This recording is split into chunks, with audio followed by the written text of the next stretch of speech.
The following program is meant for adult audiences only. If you are easily offended, you are choosing to be offended by continuing to watch. If jokes upset you, whether bad or good, you might end up crying. Being a bitch in life is difficult, I imagine, but you must find a way to continue. For all the haters and lurkers, hope you enjoy the show. For the bigot army, enjoy the show. Don't be a pussy. そうだ。テレビつけてもいいぞ。冒険アニメよりによってサイレンサー付きの拳銃だとワクワク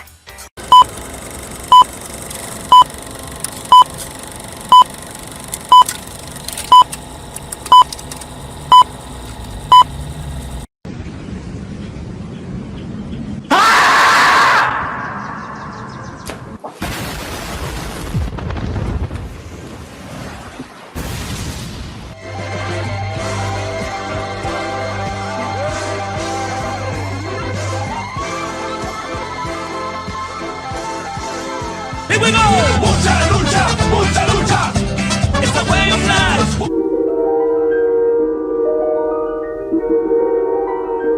There is a fifth dimension, beyond that which is known to man. It is a dimension as vast as space and as timeless as infinity. It is the middle ground between light and shadow, between science and superstition, and it lies between the pit of man's fears and the summit of his knowledge. This is the dimension of imagination. It is an area which we call the Grifter Zone.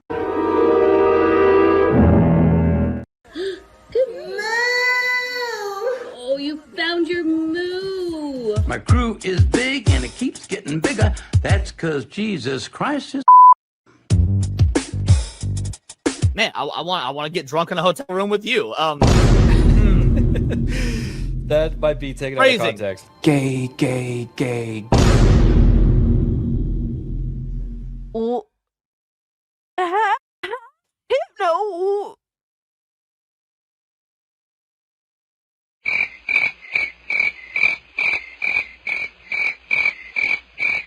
How is it my fault? What? The bragging gifted this and I'm immediately called an anti-Semite? Come on, dog. Bruh. What are these characters? Nazi furry? Hypno, why would you do this to me? Said, welcome to Goonergate. Protect your booty hole. What's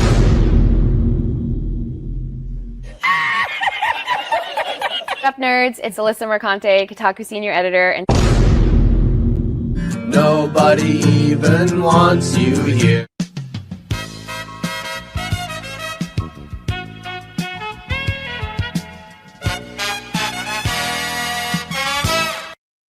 And I would take her to Chili's, maybe. You know, like, genuinely, I just want the best for her. Genuinely. Listen, if it was consensual and you didn't hate the Jews, I'd fuck the shit out of you. I would. What did he say? People are gonna clip that. You know that I don't. Clip it. I know you don't. Come on. But that's the thing. Why can't we have fun? Bruh. That's an interesting way of putting. That makes sense. He's jealous. Fuck yeah. Been knew I was that bitch. I didn't need a man to tell him to fuck. And Hypnotic again, member for 1 month. Thank you.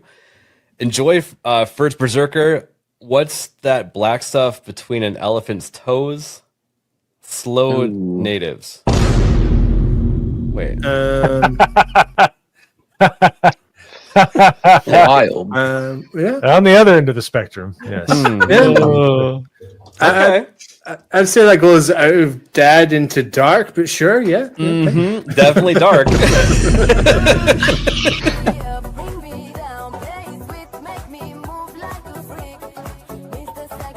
Somebody replies and it says, "This is embarrassing." And he says, "Not as embarrassing as your take on trans kids. It was not researched. It was cruel and it had no basis in facts. So forgive me if I don't take all your takes that seriously." Who's this person? Bruh. Look at the fucking thumbnail. God of Cuck meltdown. Oh my God, look at this. Oh man. Yeah, sure. Trans kids, for sure, man.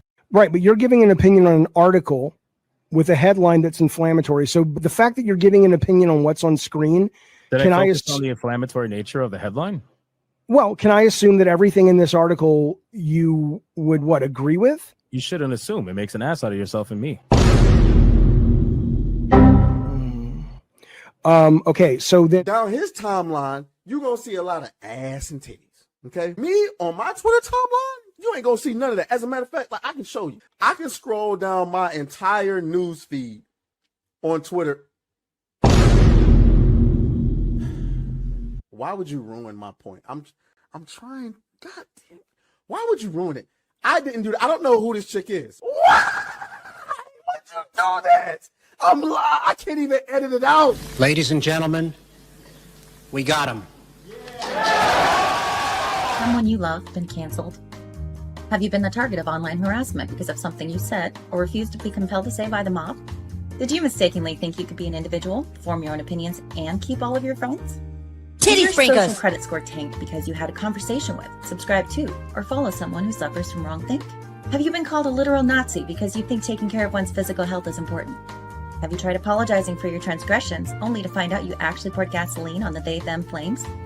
Have you ever had a politically incorrect thought or, heaven forbid, made an off-color joke? Well, we here at the Office of the Cancelled are here for you.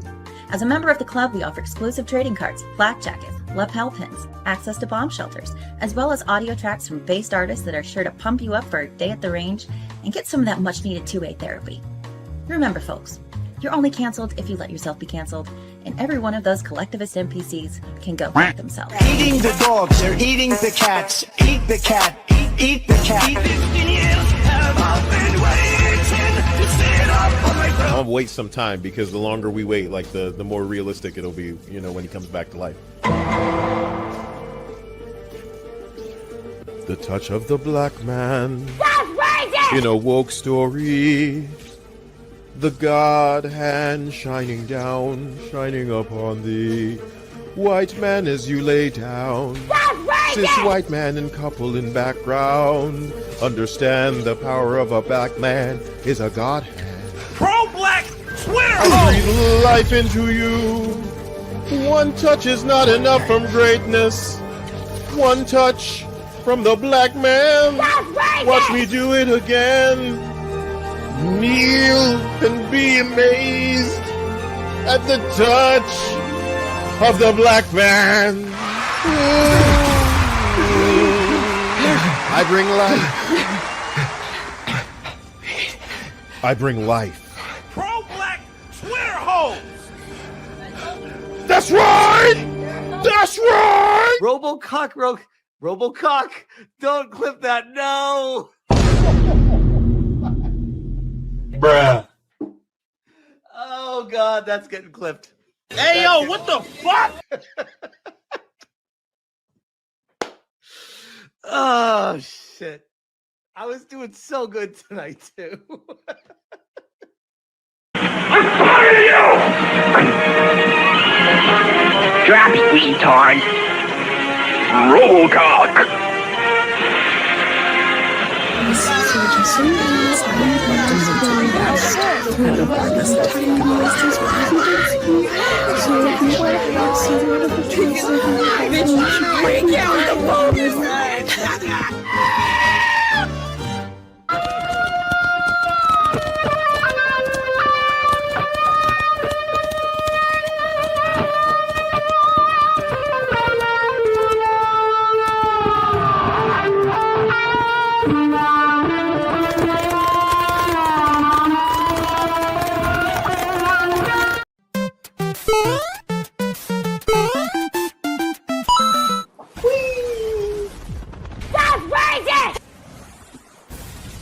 That was a good video. I like that. the gameplay was goated. Yeah, I would say so too. I mean, I thought it was really good. I mean, I think most people thought that, honestly. I feel like a lot of people did. So I was glad to see it. The Mimic Boss too. Well, I mean, a lot of stuff was good with the game, right? It wasn't just one thing. Expedition 33 has better gameplay than Baldur's Gate 3 by a mile. Well, yeah, because they focus mainly on gameplay. I think that's what makes the most sense, doesn't it? There's the video right there. I actually like Hypnotic's videos a lot. I mean, I've watched a lot of them myself. And, you know, make sure to give him a sub and everything like that. He has, how many does he have? 107,000 subscriberinos. Wow. And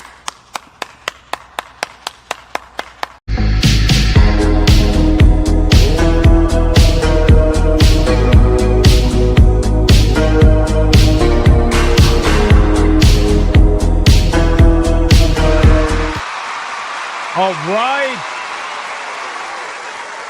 Welcome, everybody, to another episode of Hypnocast. That's right. We are live, boys. You're live. We are live. We are live. We're going to dive down the rabbit hole that is known as the internet. But before we do any of that, you guys got to bring it in close. Why am I so high up? What the fuck? There we go. Now I'm too high. And now I'm right there. Now I'm up here. And now I'm right here. And now, where am I? Where am I? Down here. And now I'm up here. And now I'm here. And listen very closely to the following message. Do not fucking touch Santa's hairy belly. If you are watching on YouTube, like the stream. Am I high? No. No, not high. It's a good day. That's all. If you're watching on Rumble, like the stream.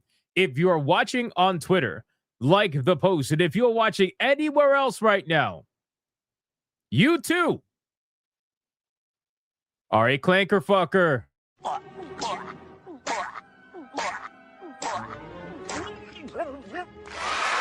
the stream.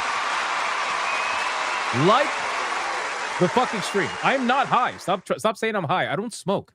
How many times do I have to tell you guys that? Can I get a mic check, please? Mic check, titty check, balls check. What are we checking, man? What are we checking today? Guys, we got a lot of interesting things to go over today. Most of them are pretty funny stories, to be honest with you. But we do have a couple of serious ones that we got to go over. We also got some indie games to go over as well. We got video game delays. We got all kinds of stuff, man. But what else are we checking? What are we checking? Hypno high on live check. Thank you. Check if you are high check. I'm not high. Get my new truck tomorrow check. Oh, shit. Dark Dimos is getting a new truck. What a badass. What an absolute badass, man. Congratulations. I love seeing people get what they want, man. Ali Kusanagi got his brand new fucking Steam Deck, which is badass. Appreciate that. I am watching my screen in order to watch YouTube so I could watch you. Does that count, check? Sure. Let's make it count. Fuck it. Why not? Hypnotic check. Hypnotic is crazy, by the way. Hypno, take a sobriety check. I don't drink. I don't smoke. I don't drink. Finally got Megabonk check. Nice. Nice. Have fun with that, man. We actually played, if you guys missed it, there was a lot of you that showed up today, so thank you for that. We played Terminator 2D No Fate over on Griffcast, and we already beat the game. So if you want to see the entire playthrough of the game, it is live on Hypnotic Gaming Live. That was a lot of fun. That was a lot of fun, man. What a, like, just to be able to experience like the first and second movie back to back from a story perspective was awesome. It was awesome. But if you want my full thoughts on the game, definitely go check that out. That's probably why I'm in a good mood, because I got to like experience the whole Terminator thing, and I've been looking forward to that for like months. So Hasta La Vista check. Yes, absolutely. All right, guys, listen, our ESG scores are at their maximum. We are fully funded like the stream. Do it. Do it. Let's do the Bigot Army roll call. Let's see who is in this chat right now. Aside from former Kotaku urinalists, Black Samurais that unfortunately did exist at one point but no longer do, and people that swear. I don't know what they're swearing, but they're swearing something. That's just what it is. Alucard. Any lower, sir? And I'm gonna have to ask some serious questions. That's gay. Too Cool Curry. Spectral Heartless. Drafty Coast, Craig, Colonel, Ruv, Lucky Boy, Hanny, Creeper07, Chaotic Holy, Hypnotics Clanker. Holy shit. Hypnotics Clanker Girlfriend. Why haven't you introduced me to your friends, Hypnotic? You had me meet your cellmate, but you won't introduce me to everyone else? Are you ashamed of me? And you can go down later. Wow. And so the clanking begins. Holy shit. Wow. That's insane. And you know what's even crazier? I am nearly done with the clanker clip. I was gonna make a clanker fucker clip because I was like, God damn it, we've been struggling to hit tier 2. I gotta incentivize people with something awesome. And I was like, let's make a clanker clip. But unfortunately, I ran out of time. But hopefully on the next stream. We'll see. Dart Dimos. I invoked the booty hole protection. You're already protecting your booty, bro. Dimos is already protecting his booty. Talking about being like prepared. Jay Sims, Dragon, Blue Octopus, he's screaming again. Frenchie07, Matt Stanford, the voice of the water, Joker JK, Magdi32.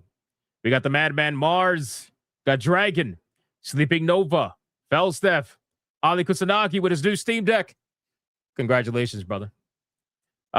We got Nick Havoc, Charlie Nuclear, Valiant Goat, Gooter Damas, Tim Grove, 5757, Romanizer 24, Commander Sonok, Grimlock, Tiger King. What's up, Tiger King? King Demonwing, the legend, dropping a banger at the beginning of the stream. Holy fuck. This guy started an insane membership train. We'll talk about it in a second. Genetic Spore over on Rumble. We got more nuts. We got JR, Light Ferret over on Rumble. Dragon Knight over on Rumble. Melody Johnson. We got, who else is here? Let me scroll down. Draconic over on Rumble. Monkey Man. Omega Man. All right, 4 more people. 4 more people, and then we got to get on with the show. 4 more people. Let's see who's in here. We got Dylan B. We got Backbone EJ8. We got Speedy Cake saying morning fuckos. We got Spectral Heartless. We got Weedy for Sweetie.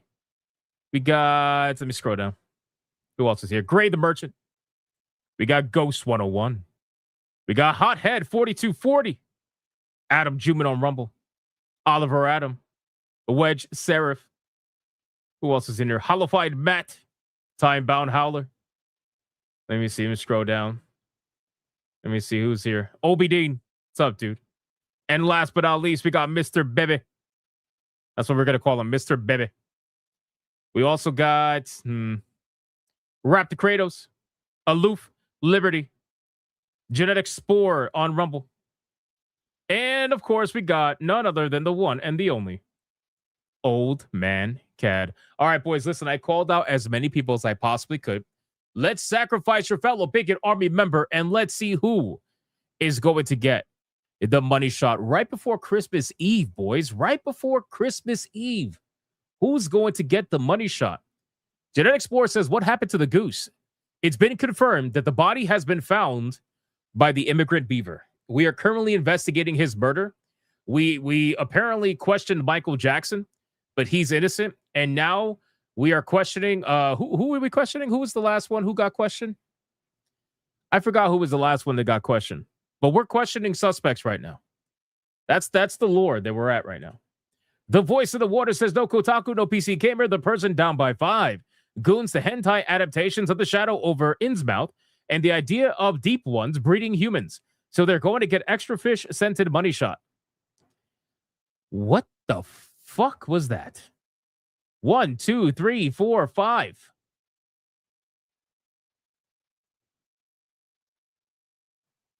Holy shit. So here's what I'm going to say. The bad thing is that we're money shotting the cat again, which is just like unacceptable. I mean, it's unbelievable that we even do this. The good thing is that this time the mouth is not open. As you can see by the emoji, the mouth is closed and the profile picture reflects that. So thank God the fucking mouth is closed because it was really awkward. It was awkward last time when the mouth was open. That was terrible. So congratulations to Creepier07. You are the recipient of the money shot today.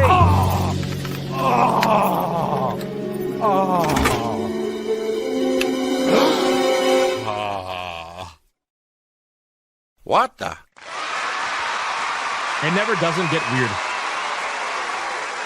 It just keeps getting weird. Like the stream. All right, boys, listen, we got a lot we got to talk about today. All right, we're going to be covering the fact that the James Bond video game 007 First Light is officially getting delayed for about 2 months, right? We don't know if there's obviously going to be another delay after that, but, you know, all we know is that there is one delay right now, and we're going to talk about it, and we're going to see what the developers have to say about that. We're also going to cover something that I covered in my video today that got absolutely felted, so, you know, shout out to YouTube for not letting you guys know when I release a video, sadly, anymore. But there is some nonsense happening with the Indie Game Awards regarding Mod Retro that we're going to talk a little bit about today and kind of just rehash that and go over it for people who just watch the live streams in case they don't watch the videos. We are also going to talk about another PlayStation hack. Yes, ladies and gentlemen, we got another PlayStation hack. Why am I not surprised?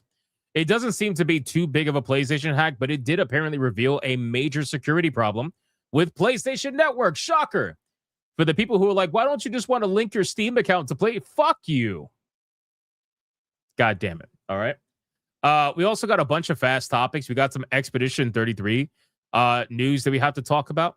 Apparently, somebody is saying some interesting things about Expedition 33 that I feel like we need to go over. We got Blooper Team apparently discussing their upcoming Nintendo Switch exclusive video game, which I wasn't even aware that Blooper Team was making a game exclusive to Nintendo Switch. So we're going to talk about that. We're also going to talk about how they're estimating that console prices are going to raise again next year. So let's look forward to that. And what else? I think that's... Oh, and we got some FGC stuff. We got some fighting game stuff to go over as well. And we also got a indie developer that is going viral on social media for calling out somebody who was asking for help in their Steam forums for pirating the game. Just flat out called him out.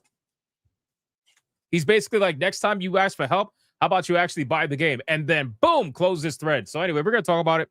We got a lot we got to go over today, ladies and gentlemen. Before we do any of that, we got to do the #1 segment on YouTube, the #1 segment on Rumble, the #1 segment all around this clanker fucking galaxy. This segment is known none other than the pre-stream legend. Money, print money, cash, money, well, capitalism, raise a bunch of money, more money, heaps and heaps of money, print money, cash, money, well, capitalism, raise a bunch of money, super chat money. As salty as the sea, calling us no-code names. SJW screaming, but it's money they blame. Burning with envy, they're falling flat. They can't handle the sound of a super chat. That's right.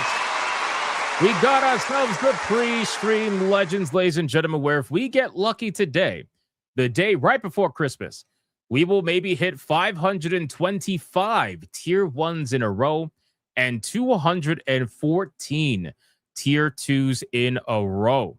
So let's see what we can do, boys. Starting us off was the absolute legend. Look at this fucking legend, boys. This guy dropped a massive 20 membership hyperbanger right at the beginning of the stream. Let's fucking go! It's a membership banger! And considering that is the first one of the stream, you already know what that means.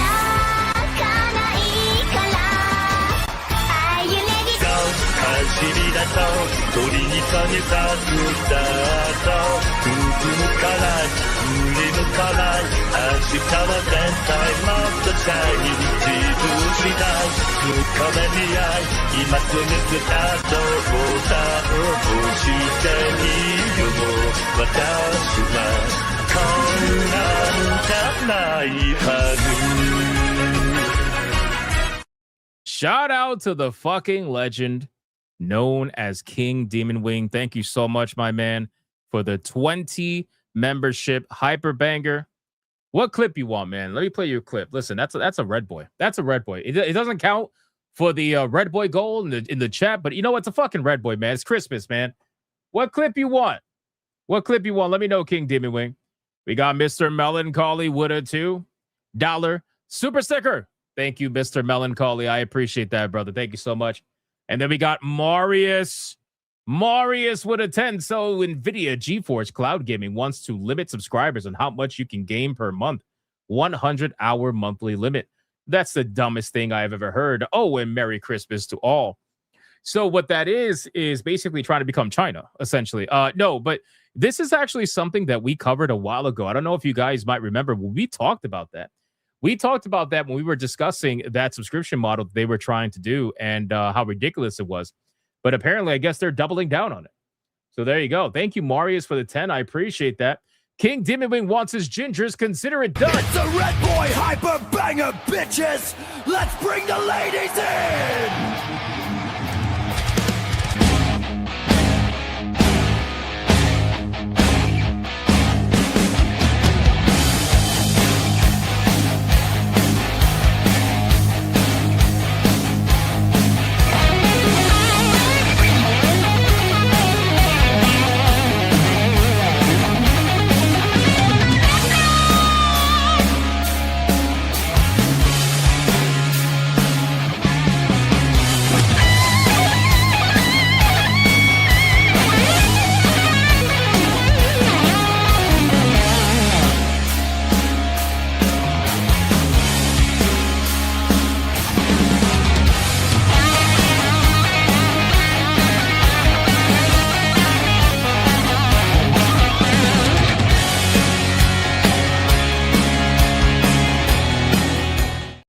Shout out to the legend King Dim and Wing. Thank you so much, my man. I appreciate that very, very much. And then we got Ali Kusanagi with a $20. Here we go! It's the way of life! He says the Steam Deck has arrived. The amount you can do with this thing is amazing. Hey, listen, dude, Ali Kusanagi, I've been telling you, brother, the Steam Deck is the way to go. It is a fantastic system. Especially for the price. If you could get the OLED, get the OLED. They don't have the LCD anymore. But that shit is amazing. I'm telling you, I love the Steam Deck OLED. I use it every single day. It's the reason why I was able to get at least at the minimum another like 30% more gaming in throughout the year. So shout out to Ali Kusanagi for the 20. Congratulations on your Steam Deck. And have fun with it, man. Have fun with it. We got Speedy Cake with a 10. Sarcasm. Oh no, the Hitman 3 full conversion official mod got delayed. Whatever shall we do? Sarcasm. Is that what we're calling the 007 game now? The Hitman 3 full conversion mod. Oh man, that's funny. It's also kind of accurate, but yeah, it did get delayed. We're gonna talk about it. Spectral Heartless with a 199. When does Asmongold join SNH? Ha! Never. Never happening, man. Never happening. But maybe one day. Who knows? We'll see. Monkey Man with a 5. Where do Santa's reindeer stop for coffee? Starbucks. Ho, ho, ho. Really? God damn it. And then we got Tiger King with a 499. Anyone unironically excited for 007 game after watching the trailers might be fit for a long sentence in the gulags. You're clearly dangerous to everyone. Maybe. I don't know. I thought the trailer was okay. Like, it wasn't like the greatest thing. It definitely had a lot of sus shit in it. The thing that was most worrisome was that the game was lagging in the trailers, right? Like, it actually had real in-game lag in the trailers during the explosions and during like the high-speed racing. And I was like, oof, that's bad. If you're lagging in your trailers, I can only imagine what's going to happen in the game, but you guys need optimization, which is probably why they delayed it.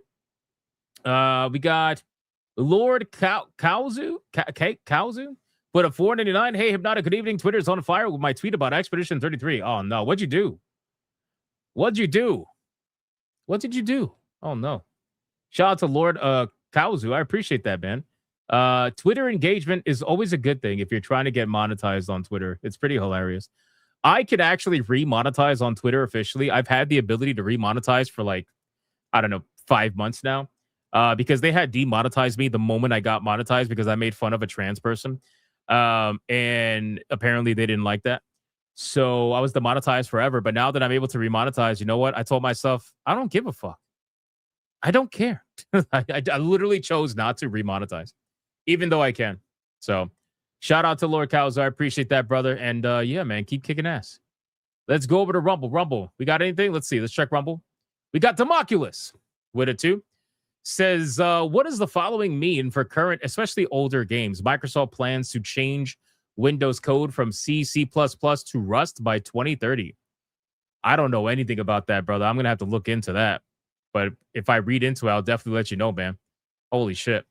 Crash Collins gifts not just one, but 2 memberships over on Rumble. Thank you, Crash Collins. I appreciate that. And then Dietrich Kollick follows it up with another membership over on Rumble. We had a little bit of a membership train over there.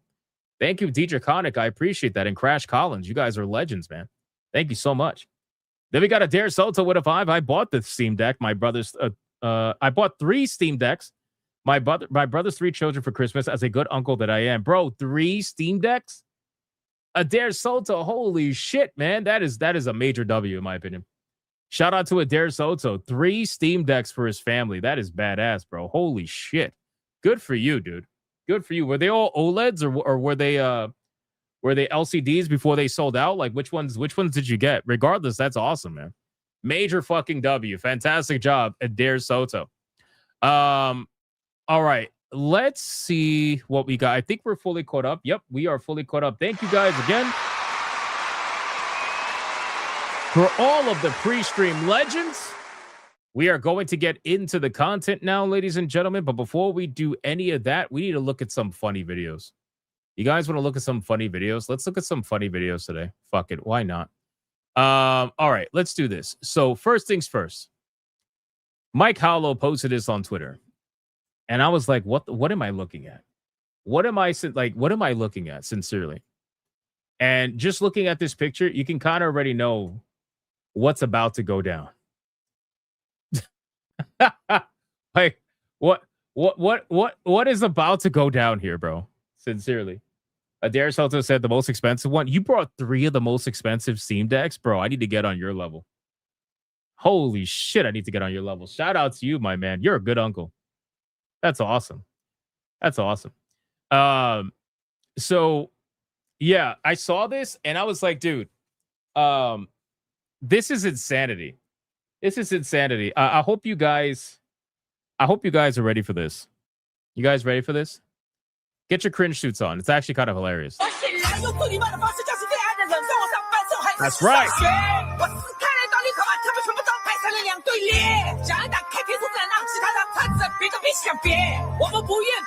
That's right. This shit better not be copyrighted. Yo, China's holding it down, bro. China's holding it down. Grandma's killing it. She's got bars. Yes, exactly. She's got bars, bro. Look at this shit. She's got bars. Is it Korean? Is it Chinese or Korean? What is this? Regardless, they're destroying it. I thought it was China. Bro, she's destroying it. Let's see. Let's listen.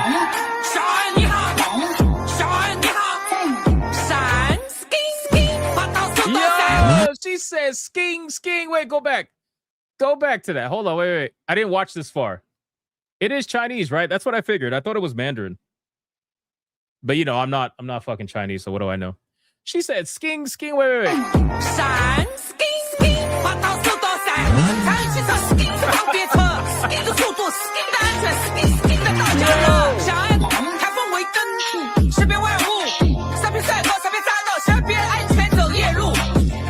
Bro, I'm telling you right now, if I go to a Chinese restaurant and they're playing this on a TV, I'm immediately supporting the place. I don't give a fuck. This bitch says skiing. That was great. She's riding too. She got lightning in her eyes and everything. Look at this shit, man. What is even this in the background? Is that a dude? I think that's a dude. It looks like a dude.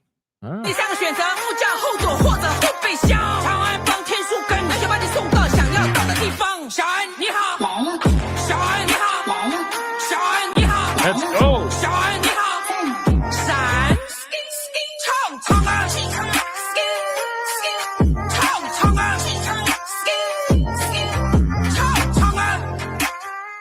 Guys, this is the most insane shit that I've seen in a long time. I saw this and I was like, bro, what the fuck am I watching? So I just paused it like right around here. And I was like, I need to react to the rest of this on stream today. So you guys get the enjoyment of watching this. But now we got Sking Sking. That's the theme song. What was that? I have no idea. I have no idea, Yamato. Again, the internet, sometimes you don't really have answers for what's on the internet. You kind of just have to go with the flow. So Mike Hollow posted that. Shout out to Mike Hollow. That was actually kind of fucking hilarious. Is that an ad? I don't know. I have no idea. I legit have no idea. All right, I got another funny video. This one's from a YouTube channel called Game Bill Studio. All right, Game Bill Studio put out a video on their YouTube channel called Goku versus Street Fighter. And I have a feeling we all know how this is going to go. All right, so I haven't actually watched this yet.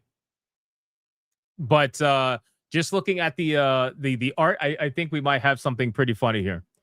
So let's see. Again, this is coming from the YouTube channel Game Bill Studio, so that you guys know what's going on here. Here we go. Round one, fight! You win. Yeah, wait. Come on, Ryu. You gonna do Ryu like that?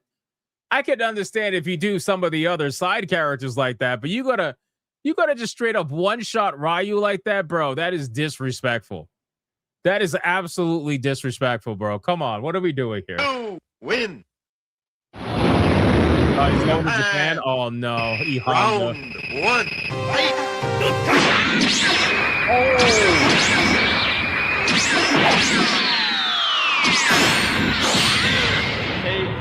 That is 8. You win.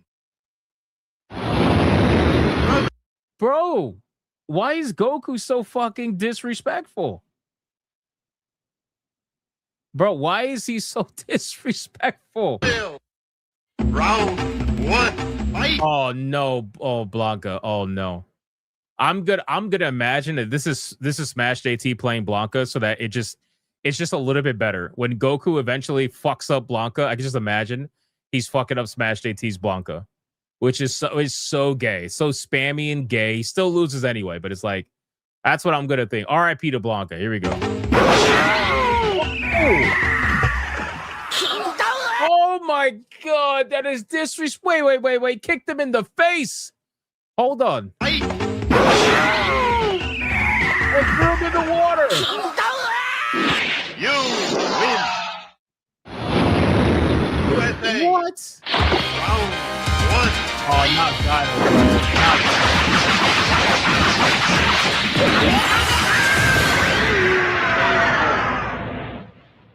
You win. What the? Holy shit! Round one. Oh my god! You win. He got thrown in the water too. Yo, they're both in the water. He fucking killed him. Yeah, you think they're both in the water, bro? Ken's in the water. Blanca's in the water. Damn, man. Round one.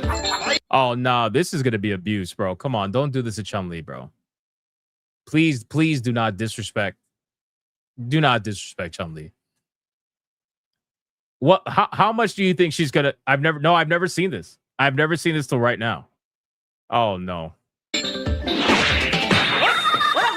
Wait, what? Really? All right, he let Chun-Li off light. He let Chun-Li off light. That's fine. Okay, I guess. Whatever. You went easy on her. Round one. Oh, no, you cannot disrespect Zangief, bro. This guy is 3 times your size. He needs to keep his masculinity. Don't do this. Don't do this, Goku.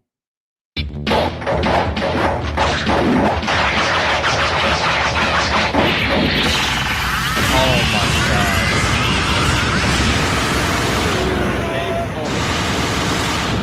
Holy shit. That was fucking disrespectful. He played catch with him. And then just did a fucking long form Kamehameha because he had all the time in the world. Jesus Christ. Yeah. Round one. Fight. Go higher.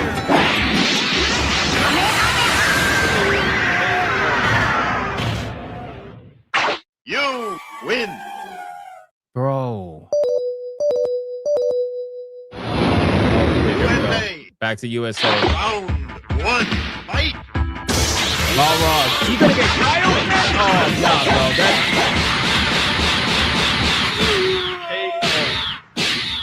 He's still hitting him.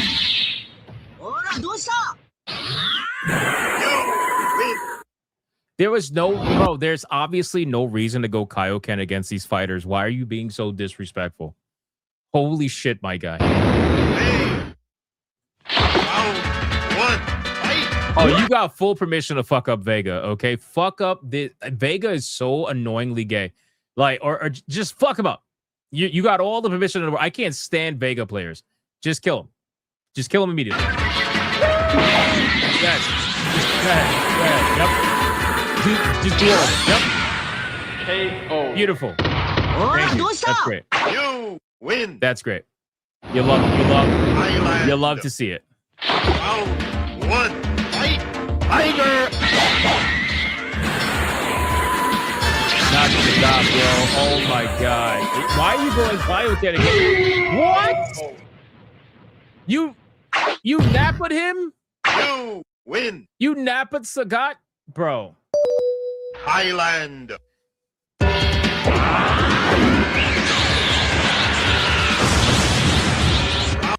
What, bro? He's going Super Saiyan against, oh my god, bro, against Bison. He's going fucking Super Saiyan. This is not going to end well. This is going to be very bad.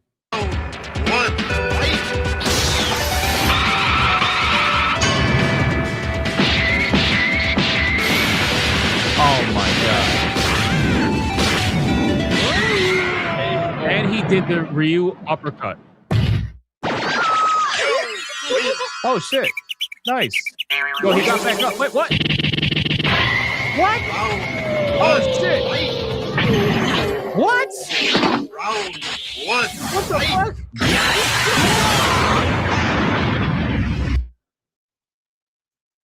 What the fuck? What just... Wait. What just happened in the last like couple of seconds there?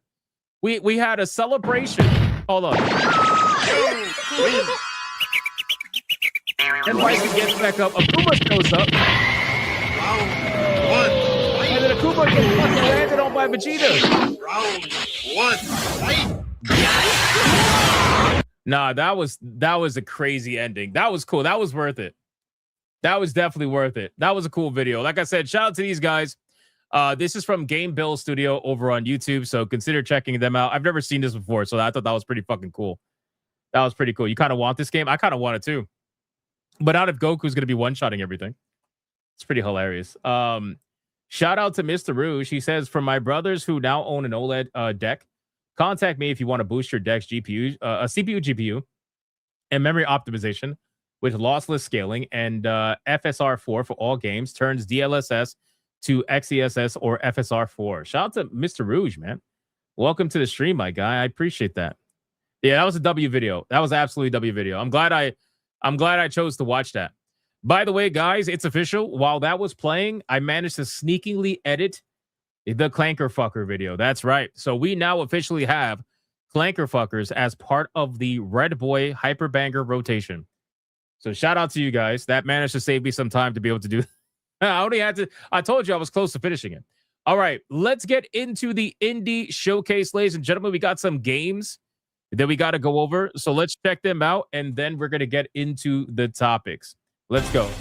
All right, folks, it's time for the Indie Game Showcase. All right, first one up is called No Backup. Apparently, it is a solo or co-op body cam horror game where you and your team are hunted by a relentless creature. So let's see what this is about. This one's called No Backup over on Steam. The mission is simple. Rescue agents Sarah Reed. She's the only survivor. Grab any research data along the way. And remember, we're called the No Backup for a reason. Nobody's coming.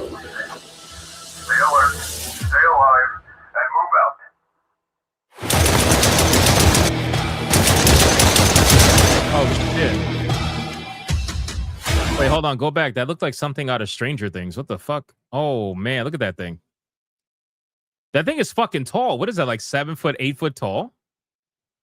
Is that repelling bullets? Or is that just the velocity of the bullet? It looks like the bullet hits it. I see blood.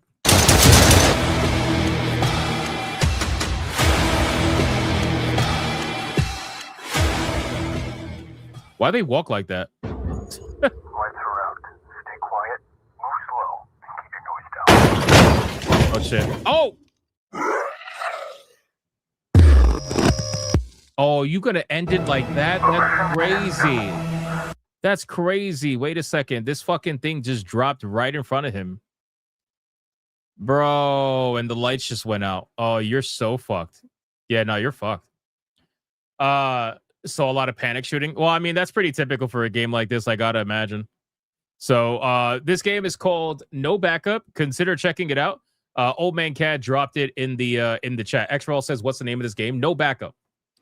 No Backup. But Old Man Cad is dropping the links for all these games, and if he doesn't, I'll drop them myself. So shout out to Old Man Cad for doing that. Appreciate it. Next thing up, we got something cozy. It's called Kitori Academy. Apparently, it's one of the most wishlisted games on Steam. Very, very cozy. I gotta imagine probably a lot of Chinese players play this game. I don't know why. I just feel like this is definitely something that they probably play, or just is probably big in Asian markets. Who knows? But it's very wishlisted. So let's see. Kitori Academy. This looks cozy. All right, it's got a cat. That immediately means it's cozy. It's got a magical cat, so it's magically cozy. Apparently, this is a life sim RPG. What in the Hogwarts?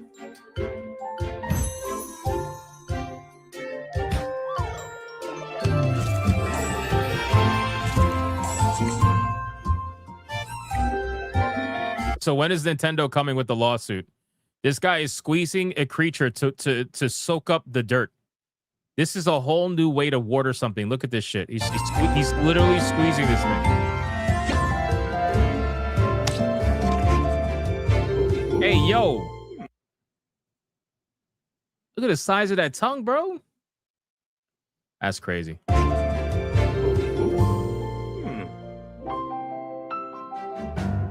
Oh, that was the headmaster. I mean, I can see why people wish this. It seems like there's a lot to do. Oh, wait, what's this? Magical cleanup. Are they dueling? Bro, you guys aren't kidding. This is like Temu Hogwarts. You got player housing. Okay, player housing. You can have pets and stuff. I mean, this is pretty fucking cozy. I'm not going to lie to you. But, like, it kind of looks cool. Not going to lie. But I don't think it's something that I would personally play. Yeah, this is Temu Hogwarts. Look at this. You fly on a broom. So, potions class, all that shit, player housing. You have dueling, apparently. If you have dueling, I think that's gonna be interesting considering like the vibe that this game is going for. I don't know why dueling would necessarily be in it, but the fact that it's in it is pretty interesting. I think anyway. So check this one out. Old Man Cad dropped it in the chat right now. Where's Black Snape? Come on, bro. Ain't no Black Snape. We got, let's see. Vet Gamer with a 5 says, sup. What's up, Vet Gamer? How you doing, brother? Hope you have a good Christmas, man. Barry Stroud with a 5. Kids said they wanted a puppy for Christmas. Funny, I was prepping. Bro. Barry Stroud, come on, man. That's dark. That's dark. Shout out to Barry Stroud. I appreciate that. Vet Gamer with a $20. Here we go! Mucha lucha! Mucha lucha! It's the way of life! Mucha lucha! Made a Christmas music video for Gahooning, pronounced without the starring Sarah the Cimmerian from Conan the Exiles, and sounds of the old Dean Martin. My Christmas present to the Bigot Army. Enjoy. Shout out to Vet Gamer, man. Thank you so much. I appreciate that. Sounds insane. That sounds insane. Thank you, sir. Mr. Melancholy with it too. Are we sure this isn't Bardock? Nah, bro. That Goku was really disrespectful. I think that was Goku all day long. No Bardock. DJ Conic on Rumble with the membership. Thank you, sir. I appreciate that. Adair Salto with a 5. Hey, Hitmo, if you want to find a disrespectful Indian game, it's called Unleash the Avatar. I think I'm okay with that. Speedy Cake with a 10. If you get the chance, Hypno, can you check the trailers for Intruder? Okay. I mean, what's Intruder? Is that an indie game? We're doing indie games right now, so we'll see. All right, next one up on the dock, we got what is it called? Will Follow the Light. It's a realistic single-player first-person journey through the harsh northern latitudes as you sail endless waters, searching for a way back to your loved ones. Will you follow the light? It sounded like an interesting description, so I wanted to check this out. Let's see what we got. It's called Will Follow the Light.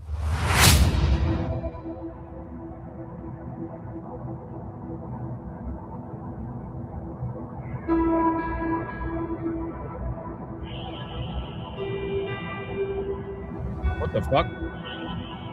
Why were they in the water?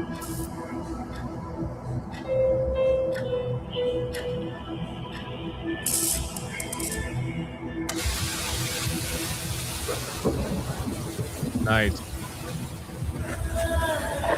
Oh shit. Wow. That looked really impressive. Is there another trailer? There is another trailer. Let's watch this one. Hold on. That looked really good. Wait.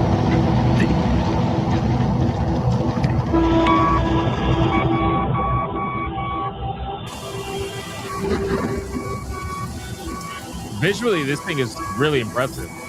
It reminds me of Still Wakes the Deep.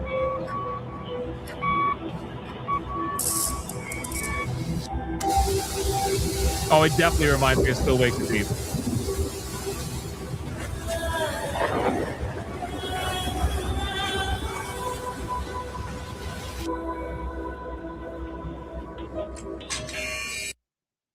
That's it. Wow. I mean, it looks interesting. I would need to see more. I highly doubt there's going to be probably like any combat in this game. So it's definitely going to be more like a narrative driven, experience similar to Still Wakes the Deep. So, but I mean, visually speaking, this thing is unbelievable. Unbelievable. I mean, just look at this thing. Wow. Wow. Look at that. I definitely want to check this out for sure. I'm going to wishlist this one. I want to see what this is about. Because I've started to really like these single player, like pure narrative experiences. They're a good break in between all of the crazy fucking action games that we play all the time and whatnot, and especially games that people want me to review. Like, after playing Ninja Gaiden or anything Souls related or even Dying Light or anything like that, it's good to just like play a single player narrative experience kind of game. So I'm definitely going to check this one out for sure. 100%. I'm going to add this right now to the wish list. It's called Will Follow the Light. And they're apparently asking for playtesters, according to Old Man Cad. So see if you can sign up for playtest. That would be cool. All right. Next one is called, what is this? This is Seal Chain Call of Blood, a roguelike game where items can link together to form chain reactions. Items can also be arranged in specific formations to create seals, granting special effects. So let's see what we got here. This one's called Seal Chain Call of Blood, available on Steam.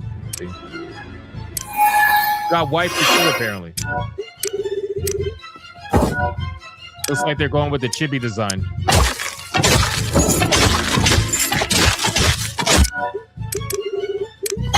I don't think that was auto shooting because I see a cursor.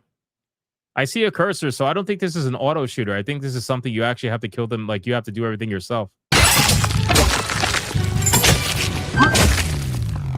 Will there be cards? Of course. Of course there's going to be cards, I'm sure.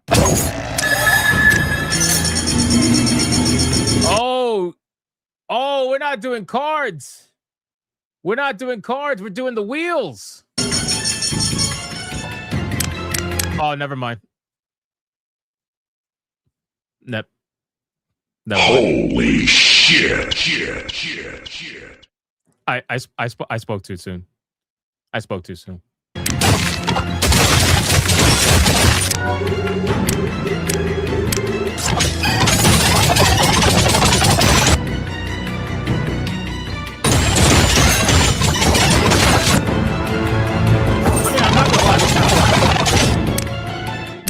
As much as I shit on the games for having the cards, because I wish that, I wish that there was other ways for them to do the power-ups other than utilizing them in like a card-style format.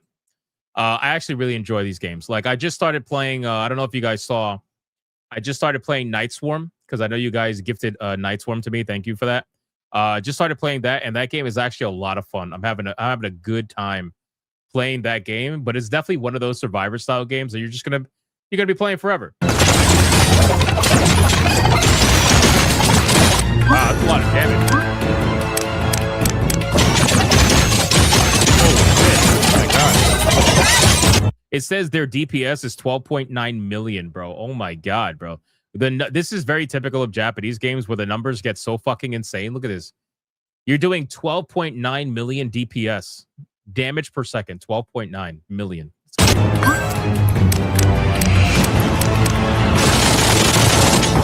What the fuck is that? Holy shit! It's a giant bug. Oh my god, look at these numbers. Are these all the item combinations? That's a lot.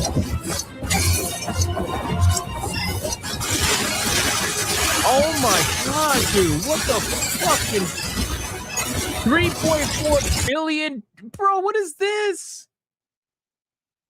Bro, respectfully, how is the game calculating these numbers? It says that the DPS right now on the screen in this screenshot is 332.4 trillion. Trillion with a T. What the fuck? How is the game calculating all these fucking numbers, bro? Holy shit.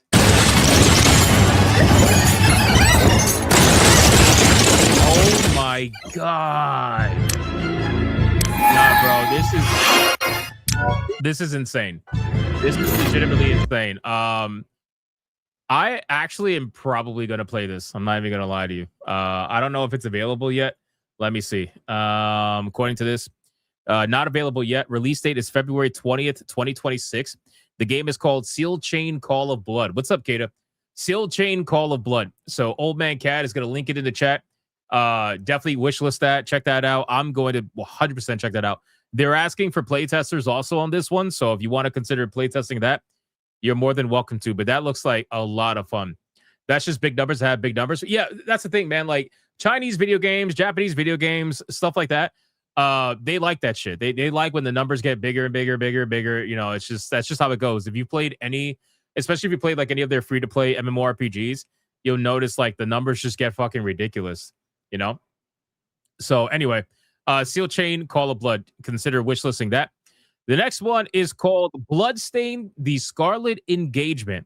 It says, unravel the dark history of Bloodstained universe and explore a hauntingly immersive 16th century England stepped in a 2.5D Gothic atmosphere, enthralling players in strategic battles, crafting, and exploration across a sprawling cursed land. So it's got a really good description. Really good description. Let's see what they got going on here, if it's worth it. Here we go. Yo, what's up, Tabajanai? How you doing, bro?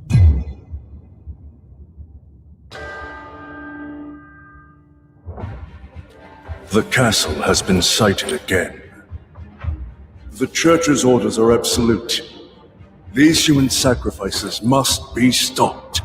We will track the ethereal castle, break its gates, and exterminate the creatures that dwell within.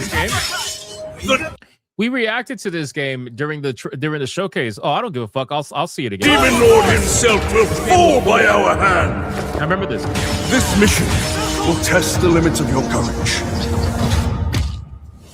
You will face horrors beyond your darkest imaginings.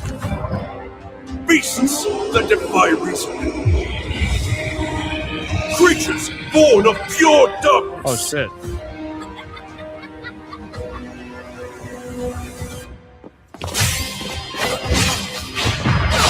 Thousand Blossom! Die on dog!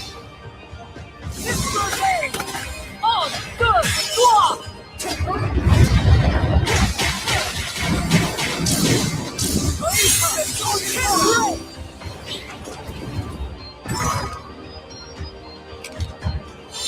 What the fuck did he eat? We got it! We got nice. With me. Cross Reaper!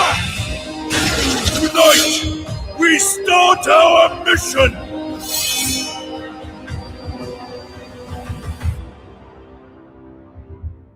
He ate the plate too? Yeah, I know. That's why I was like, what the fuck?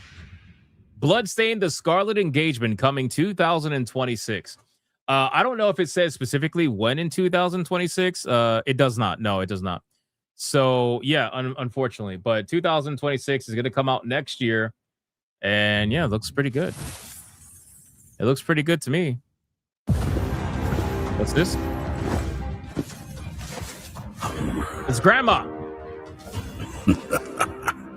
So you've come, dogs of the church. Oh, that's a dude.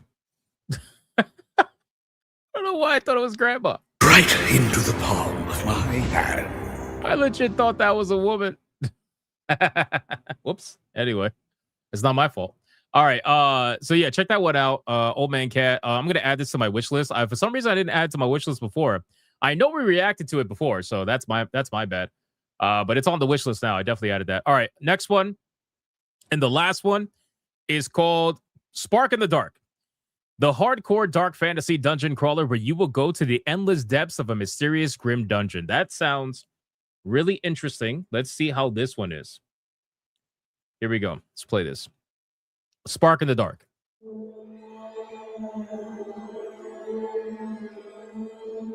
Did I play the first 3 Bloodstained games? No, I did not. I like the setting on this so far already. Nice and gritty.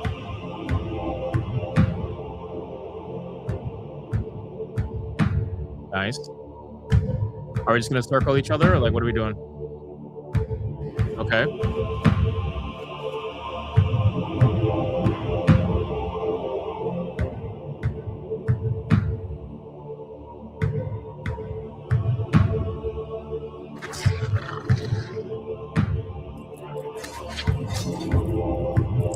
Nice. Nice and bloody. Weird monster. That's a big fucking sword. Holy shit.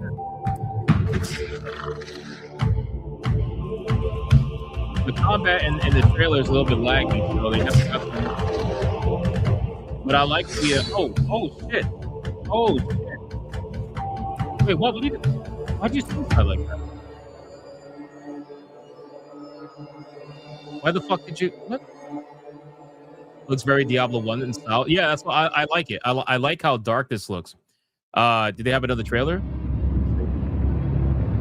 They sure like circling around their character. What's up, John Bon Zombie? Got a big ass 2-handed hammer now. Secret doors.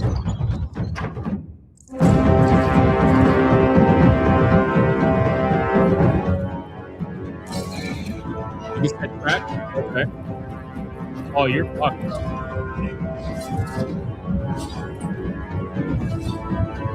Combat looks a little janky, but it could definitely be fun.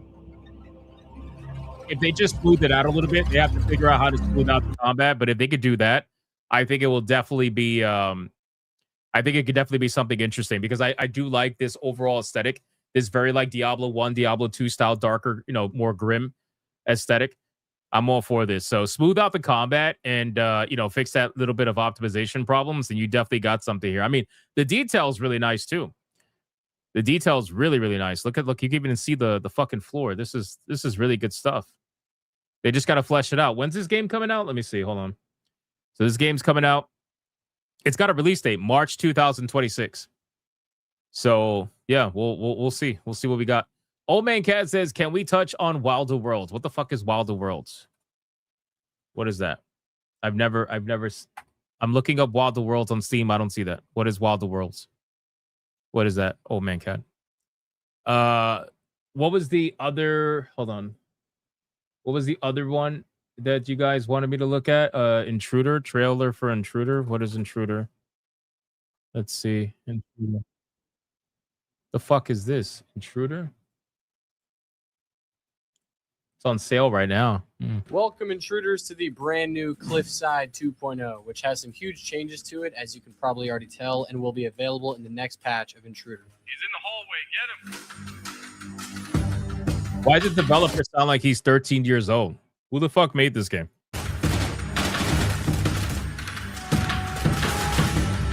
Is that an eyeball? What the fuck? Bro, what is that?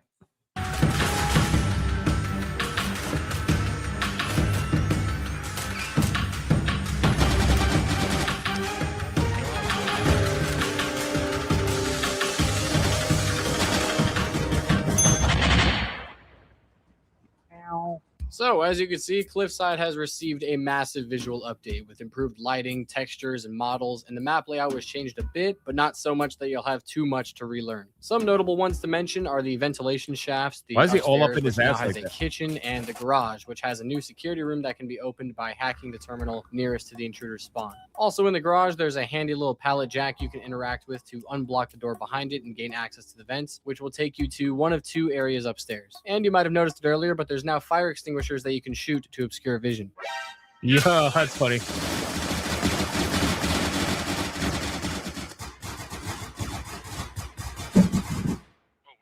The small cliffs beneath the office also now have pillars for cover, but don't be like me. Oh, that's me. Man, that's sad. That's me all day long. And there's one more thing I want to show you. I made sure to save the best Gravity's for my last. worst enemy. Copy machine. Oh, look at that. The paper says that Intruder is also going to be 50% off for the Steam Summer Sale. Nice. That's not all the changes to Cliffside in the game, though. That's so pretty once good it's advertising. released, make sure to hop on and check it out. See you later. I mean, it looked pretty cool. I don't know if it's something that I would necessarily play, but it looked pretty cool overall. It reminds me of old school Counter-Strike. Just like, in its simple design, but also trying to, be a little bit more complex with some of the game mechanics. So pretty cool. Not bad. Not bad. We got Mikey. Wait, hold on. I missed it. Vet Gamer, what if I sent the link to your Elon Musk app? Super Chat won't let me put the app name in the chat. No way, really? That's crazy. YouTube and their censorship, man. Mikey, what if I, dude, I just found out after playing Baldur's Gate Dark Alliance 1 and 2, they have jiggle physics. LOL. Love those remasters. Bro, titty physics, man. I'm telling you, developers have no excuses not to put them in, even if it's slightly. Just the other day, we reacted to something. There was like a 2.5D game. I forgot what it was called. But even the fucking sprite had jiggle physics. I'm not even kidding, bro. The sprite. If you have a sprite that has jiggle physics, but your 3D game does not, you're getting felted. You're getting completely felted. 100%. Hypnotic, it's on Epic, made by a small dev. Is it Epic exclusive? Are you gonna make me cover an Epic exclusive game that I'm never gonna buy? Really? What's the fucking name of the game? What's the name of the game? I'll do it quickly. What is it? Wilder, just because it's Christmas. Wilder Worlds, is that what it's called? Wilder Worlds? Let me see. Bro, it's the first video that I see. It says, long-awaited crypto game is here. Wilder Worlds. Is this a crypto game? I'm not going to advertise a fucking crypto game if that's what it is, bro. Is that what this is, Old Man Cat? A fucking crypto game? Let me see if Wilder Worlds. No wonder it's Epic exclusive. Wilder Worlds trailer. Let me see. Wilder World. Bro, why is the gameplay trailer 18 minutes long? Why is the gameplay trailer 18 minutes long? Is this it?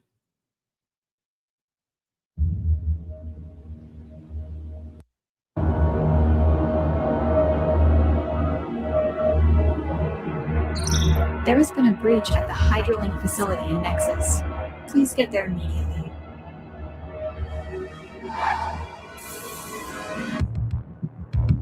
So why do they call this a crypto game, Old Man Cat? Is this a crypto game?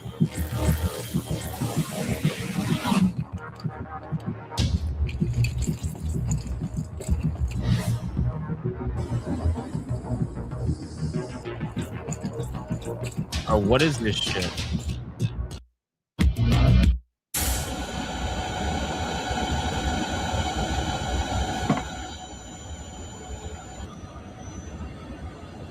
Economy is based on NFTs for the economy. Oh my god, bro. Oh man, God, what are you having me show, bro? What are you having me show? This game supports or includes the use of blockchain, NFT technology, or cryptocurrency, bro. What are you having me show?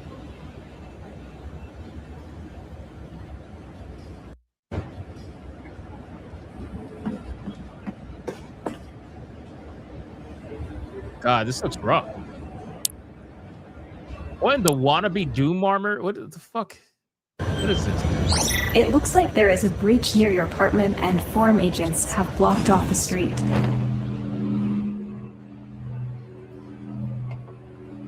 Got a wingsuit?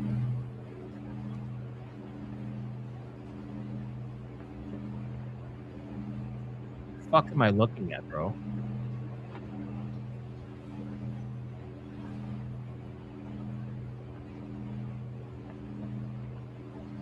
This is like the most anticlimactic fall I've ever seen. Is he actually falling? Draconic, thank you for the membership. Oh, he did the thing. Oh, combat, here we go. Oh, what? Oh my god. Oh my god. Oh my god. Oh my god.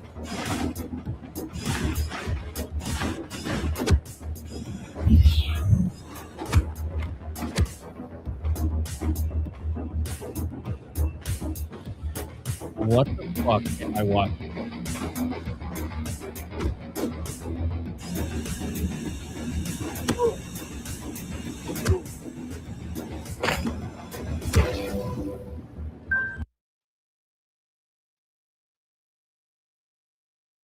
Holy shit. Old man Cad, love you, bro. I love you, man. Yeah, it's gonna be a no for me, dog. It's gonna be a no for me. I mean, it was bad enough with the crypto thing, but yeah, no, I'm good. I'm good.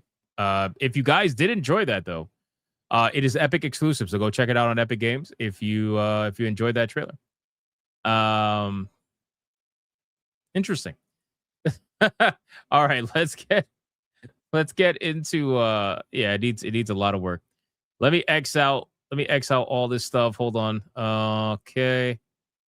Let's get he got me. I trying to give old man Cat some airtime, man. You know, that felt like a parody. It sure did. It sure did. Just a reminder, let's catch up on super chats first, but just a reminder, we do have officially the Clanker Fucker video. So if you guys want to see that video, Red Boy Hyperbanger, it is what it is. Deadeye's Lock for $1 says 2 + 2 = 4.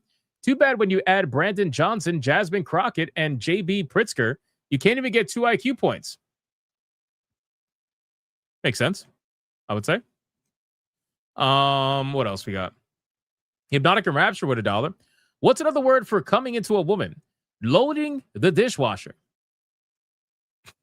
No, that's funny. Hail Hypnotic and the Clanking Bigots. That's actually pretty funny. Shout out to Hypnotic and Rapture. Thank you for that, man. Genetic Sport with $1. Old man Cat, if you are under duress, blink twice. The crypto bros, they have him trapped. They're like, you're gonna make him show our game right now. You're gonna make him show our game.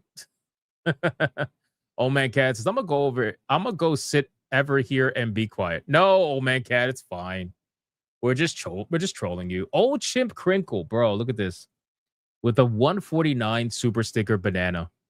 Old Chimp Crinkle is insane, bro.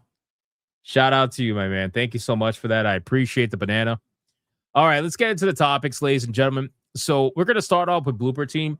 Blooper Team, apparently, the CEO has said that the studio's mystery Nintendo exclusive horror game is Resident Evil and Silent Hill inspired, but adds a never-before-seen bold twist that could only exist on the Nintendo hardware. Does that sound... Guys, I'm telling you right now, here's the twist, okay? You guys want to know what the twist is? That they're trying to bait you into buying the game? You want to know what the twist is? The twist is this. It might run on 60 FPS. It might. Yeah, that's the twist. That's the twist. Yeah, basically, this is an X to doubt situation, right? I highly doubt that anything they're going to do is going to be considered a bold twist that has anything to do with the Nintendo Switch.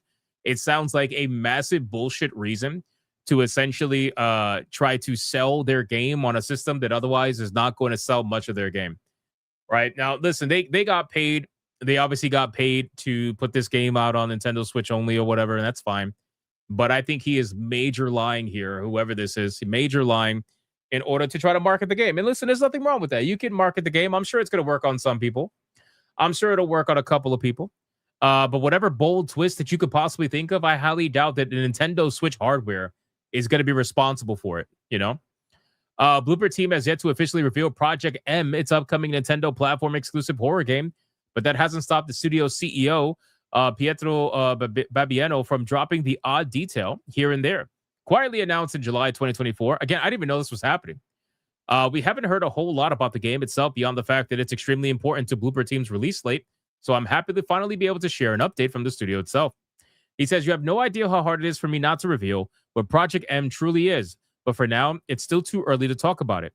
We're confident that we'll be able to share the first details very soon." I had no idea that they were making on an exclusive Switch game. I really didn't. I was like, why would you do that? Why would you guys do that?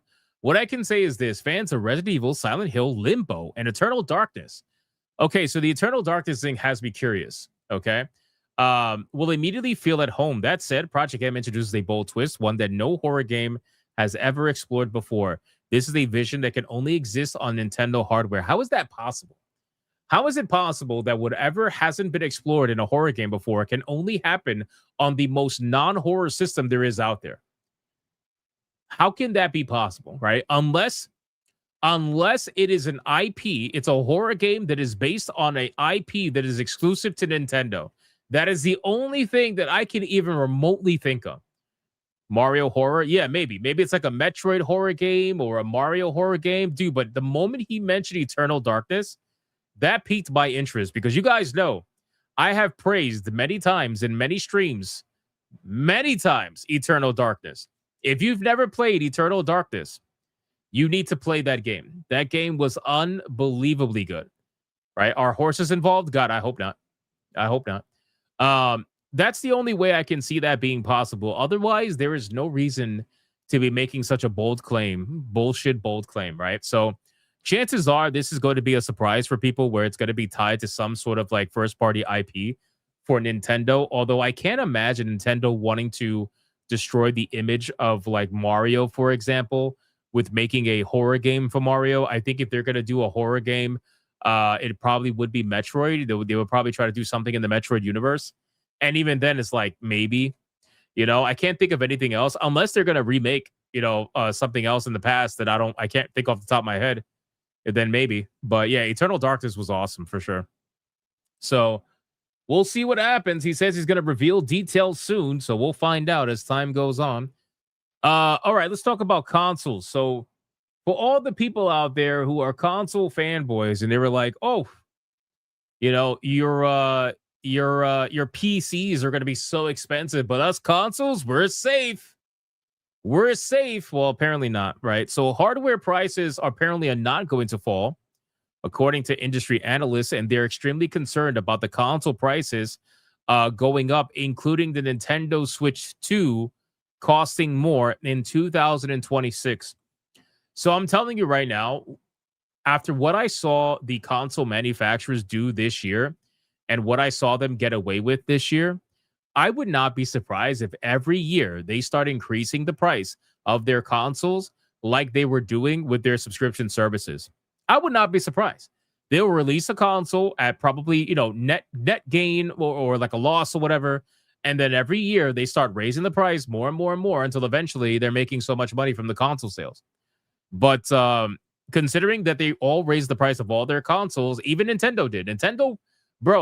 Nintendo, when the Switch 2 came out, at the price that it did, they literally told you, if you can't afford a Switch 2, go buy a Switch 1. They basically said, if you're too broke to get a Switch 2, go buy a Switch 1. It's cheaper. And then what do? They raise the fucking price of the Switch 1. Are you retarded? And then PlayStation, everybody knows PlayStation and Xbox raised the price of their systems anywhere between $100 to $150 on average. And they're probably going to end up doing it again. I would not be surprised if in 2026 they raise the price of all 3 consoles again. So this is why, like, I want the Steam machine to come out, even though I know it's not meant to compete against these consoles. We just need as much. We just need as much in the market as possible to force these people to either keep their price the same or lower it. Right? Even that console we talked about yesterday. What was the name of it? Like Next Play or something like that. That little bullshit box outsold the Xbox at a $250 retail price. It outsold the Xbox during the holiday season. That's a felting and a half. If you got beat out by a system that nobody even knew about until the holiday season, right? So even though that system is not necessarily meant to compete with the bigger systems, it ended up doing it anyway.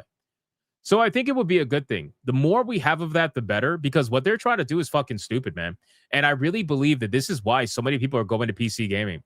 PC gaming has exploded over the last few years. It's always been a big market, but it's never been to the point where it's able to actually overtake consoles.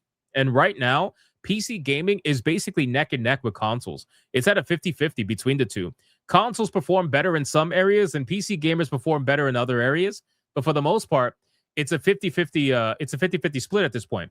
Now, both are getting dominated by the mobile market, but that's a whole nother story, right? You cannot match the install base of the mobile market. It's impossible, right? Everybody's got a phone. Everybody's got even the homeless people on the street have a smartphone. Everybody's got a fucking smartphone. So it's very hard to fight that market. And that market's always going to be making more money. But in terms of console versus PC, the gap is absolutely not there anymore. Like, it's a 50-50 split. And I would not be surprised if by the end of 26, we see PC overtake consoles. Although, to be fair, the Nintendo Switch 2 definitely bumped up consoles quite a bit with its release. So there's that, right? Smash says you guys have cell phones, right? Yeah. You got cell phones, right? J Viber says the price gap is closing. It absolutely is. Marky says tabletop gaming also grew in the past 10 years, but not nearly close to video games. Yeah. I mean, I've always wanted to get into tabletop gaming. I just never had the time, or to be honest, like the space to do so. Because when I get into something, I really want to get into it. You know what I mean? Like, I got into manga, and now my studio is completely overtaken with manga, right? But not that I have a problem with that, obviously. I'm just saying.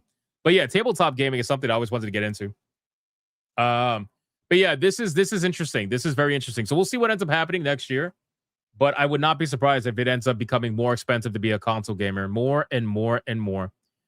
Let's talk about Expedition 33 really quick. So the hate train, and by hate train, I mean the ever so forced hate train from the gaming journalists. Smash says, hail chat, Merry Christmas to all, and to all a good fight. Shout out to Smash, man. Merry Christmas, bro. Hope you and your family have a really good Christmas, man. I appreciate you stopping by.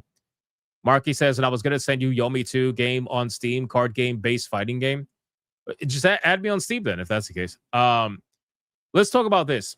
So the title for this caught my interest because the hatred towards Expedition 33 is so forced. We've talked about it in videos. We've talked about it on streams, and we're talking about it again. Because apparently, according to a supposed retro game legend, Expedition 33 AI controversy, he reacted to it, and he said, don't be lazy fuckos. Pay for your stuff. Oh my God. Holy shit. Imagine calling Expedition 33 a lazy game. And this is what I mean by these people genuinely believe that Expedition 33 was made with ChatGPT. They think that the fucking developers went into ChatGPT and they were like, hey, make me an RPG that is like a JRPG, but with French, setting and everything like that, and make it so that it can win every game in the Game Awards. Like, that's not how this works. What do you mean they're fucking late? They're lazy now? Anyway, let's see if this headline is true, because you know how the journalists are. And then they said a house divided. Yeah, nobody's divided, bro. Nobody is divided. So Clear Obscure Expedition 33 developer Sandfall Interactive used some generative AI technology while creating the monumentally successful JRPG. Again, guys, man, it's amazing. The journalists can complain about AI, but they are still calling Expedition 33 a JRPG. It is not a JRPG, bro. It is not a JRPG. They are not Japanese. They are fucking French. It is not a JRPG.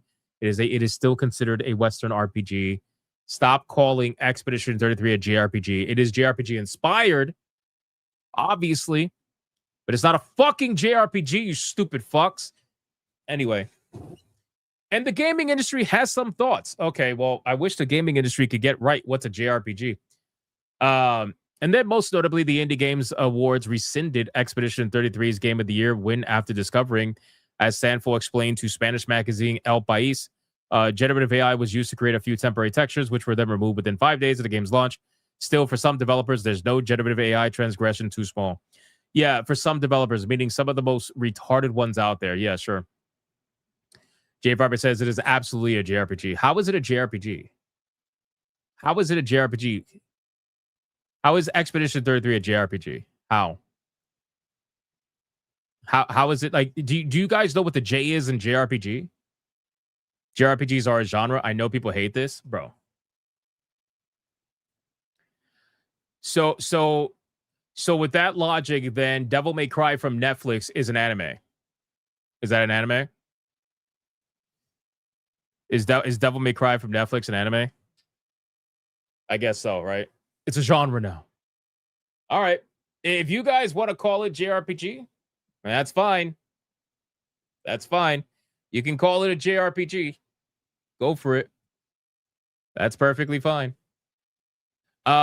Most notably, anyway, former Rare developer and voice actor Chris Saber reacts to Expedition 33's lost award on Blue Sky with an empathetic, "Oh dear." Oh, this is gonna be good. Who is this? Who is Chris? Who is Chris Saber? Who is that? Apparently, he's a retro. What is this? A retro games legend. Okay, so who is this? Oh, this is good. Don't be lazy fuckos and pay for your stuff is the message here. ... What? Adding in another post, although this is a lot more common than you'd guess. In all honesty, I can't even be sure I wouldn't have used it for more finished pre-vising. Executives are fucking morons when it comes to demos back in the day, although never actual assets, temporary or otherwise. That is really lazy. Oh my God, bro.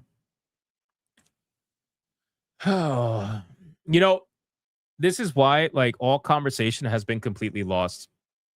The conversation is completely lost because the truth is that people like this purposefully misunderstand the conversation so that they don't actually have to have any dialogue, right? So now that Expedition 33 has admitted that they experimented with generative AI and assets or whatever, and they did like for a couple of assets and they ended up removing it from the final test, that it didn't like it didn't pass whatever their internal like what do you call it, like quality testing or whatever. Apparently that means that the whole team is fucking lazy now. The entire team is lazy. Now it's just what's the phrase they use? AI slop. AI slop. There you go. That's amazing. Indie developer and streamer Peachy Ayan says on Blue Sky, love to see a community come together on important issues and stand by them. Oh, shut the fuck up, bro. Though it's worth noting that the gaming community, indie or otherwise, can't quite decide on what the right approach to AI use is. Only last week, Kingdom Come Deliverance 2 writer Daniel Vavra admitted, if AI can help me make an epic game in a year with a smaller team like in the old days, I'm all for it. Again, these people are just, what they're doing is they're fighting, they're holding desperately, and they're fighting in order to keep whatever their jobs are that are apparently in danger by AI. Because that's really what it's about. That's really what all this is about. And of course, it's on Blue Sky, right? Like, who the fuck goes on Blue Sky, other than psychos or people that want to like monitor psychos? Do you see what they're doing? Do you see how they're all just out here celebrating? It's very clear that they desperately wanted to turn Expedition 33 into a sacrifice for whatever that may be, right? So they want to turn it into something that they can use as a martyr for their cause, which is like, oh, let's make everything anti-AI. If you use AI, you're lazy, you're this, you're that, whatever. And this is why I say that come 2026, this is 100%, 1000% going to be a situation where they are not going to be transparent anymore. They're just not. They're not going to be transparent anymore. 100%. Like the gaming industry is going to lose all transparency. We already didn't have much transparency to begin with. They're going to lose it all. They're going to lose all transparency. People are going to be keeping secrets again. They're not going to tell you how games are made anymore. They're not going to be upfront and tell you anything because now at this point, that's just what it is, right? They're going to try to avoid as much as possible any kind of fucking bullshit headlines. You know, that's just what it's going to be. Even Shroud is enjoying the gameplay. Yeah, I heard about that. I heard that. You know, I remember when Shroud was making the headlines when he was what do you call it? When he was basically trying to shit on the game and say that Arc Raiders should be game of the year, and then Asmongold told him to play it, and he's like, "Yeah, sure, I'll play it one day." And then he played it, and he actually liked it. That's just what it is, man. That's just what it is. All right, let's get to the next one. PlayStation Network has been hacked again, supposedly. Let's see what's going on here. PlayStation Network hacking incident. Let's open this up. Reveals major security concern or flaw or whatever you want to call it. This is why when people again, I know when people say like, "Oh, what's the big deal? Just link your stuff to PlayStation Network." It's like, bro, PlayStation Network has to be one of the most compromised networks that have ever existed. Sincerely. A recent PlayStation Network hacking incident involving a journalist, that's interesting, has revealed a major security flaw that could put many users in trouble. How many times has it been hacked? Honestly, I lost count. A lot of PlayStation users have been hacked at some point. Some users managed to get their account back, whereas unfortunate others have to leave behind all of their years' worth of progress for a new account. Oh my God. Can you sue PlayStation if like you lose your account because of a hack and you had nothing to do with it? Can you sue PlayStation for that? Because that's a lot of time. That's a lot of money. It's not like you lost the account because you deleted it. Like if you lost your account because it got hacked, that's kind of fucked. And if they can't get you your account, you got to start from scratch, bro. I'm sure they have something in their EULA that protects them or tries to protect them from it. But still, I was like, bro, I don't know, man. How fucked is that? Anyway, let's see. A lot of PlayStation users have been hacked at some point. Some managed to get their account back, and others obviously leave behind years of progress. And some users are hacked again when trying to recover their accounts, and someone has now discovered a flaw that could be the cause. A journalist at the French publication Numerama, translated by Google, has discovered a major security flaw with PlayStation Network. The report dives into an incident in which the journalist's account was hacked. Despite a two-factor authentication protection, the user's account login ID email address was changed, and he was charged $9.99 as the hacker had changed the username. The journalist was able to recover their account by getting support over the phone, but what's interesting is the information they needed in order to retrieve it. The report reveals that after spending some time on the call, all the information they needed to share was their PSN username and a transaction number from an old invoice. The year didn't matter. With that, the journalist recovered their account. However, it was hacked again within an hour. This time, the user was unable to reach PSN support on the phone and decided to contact the hacker themselves by messaging their own PSN account from a new one. What? Bro, what? And don't tell me the guy responded. Wait, what? The hacker was strangely cooperative and revealed that they had hacked the journalist's PSN account using a transaction number you posted on a page. Turns out he had posted one of his bills in an old article. Why the fuck would you do that? Why would you do? Oh my God, bro. Where's my retard of the day clip? Where is it at? And here we are. The fate of the planet is in the hands of a bunch of retards I wouldn't trust with a potato gun. Why would you do that? I wouldn't. That's not like you. That's not you getting hacked. That's you being stupid. Oh my God, bro. Anyway, let's continue. This has piqued my interest. Using a transaction number you posted on a page. Turns out he had posted one of his bills in an old article, which the hacker could use to get access to the PSN account. The hacker also claimed to have coded an app to access Sony servers. However, that claim hasn't been verified as the promised video hasn't been shared yet. The journalist got on another call with PlayStation Network support, expressed his concerns about his account being hacked, and was then asked questions such as his date of birth, original email, etc. At the moment, their request is on hold, with the account seemingly suspended in a 5 to 10 day waiting period for a response. Why would the hacker message you back and tell you how he did it? Like, this whole thing seems really weird, no? Does anybody think this seems odd? Like, why would the hacker respond back and tell you, like, how they did it, what they have planned? Like, why would they tell you any of this? Why would they essentially give PlayStation all of the information to stop them? That just ego? Maybe it's an ego thing, I guess. I don't know. To show off? Yeah, maybe. I mean, I know a lot of hackers, they do it for the thrill, but it's like, this is kind of weird, no? I don't know. That's insane. In other news, PlayStation 5 was a US best-selling like, who gives a fuck about? Why would you follow up? Hey, yeah, PlayStation Network got hacked. By the way, it's also the best-selling hardware. Anyway, so that's an interesting story. Again, something sounds really weird about that. I don't know what the deal is about that. The guy posting his bill in an article was fucking dumb. You know, the fact that you want to do that, just, I don't know. That seems really, really stupid. Let's talk. There will always be dumb criminals. I mean, he can't be that dumb if he's hacking the fucking network. But then again, maybe they're not that hard to hack. I don't know. All right, let's get into the next topic. We're going to talk about 007 First Light. So 007 First Light, people have a lot of opinions about this game. 007 First Light, IO Interactive's James Bond game, is delayed to ensure the experience meets the level of quality that you players deserve on day one. So I will say that when it comes to James Bond, when I saw that trailer, I got to be honest with you, man. Like, the most worrying thing about all of it was that it was just super laggy. You know, it was super laggy. Like, I thought that the gameplay looked like, you could tell there was performance issues, or at the very least, you could tell that they had optimization problems.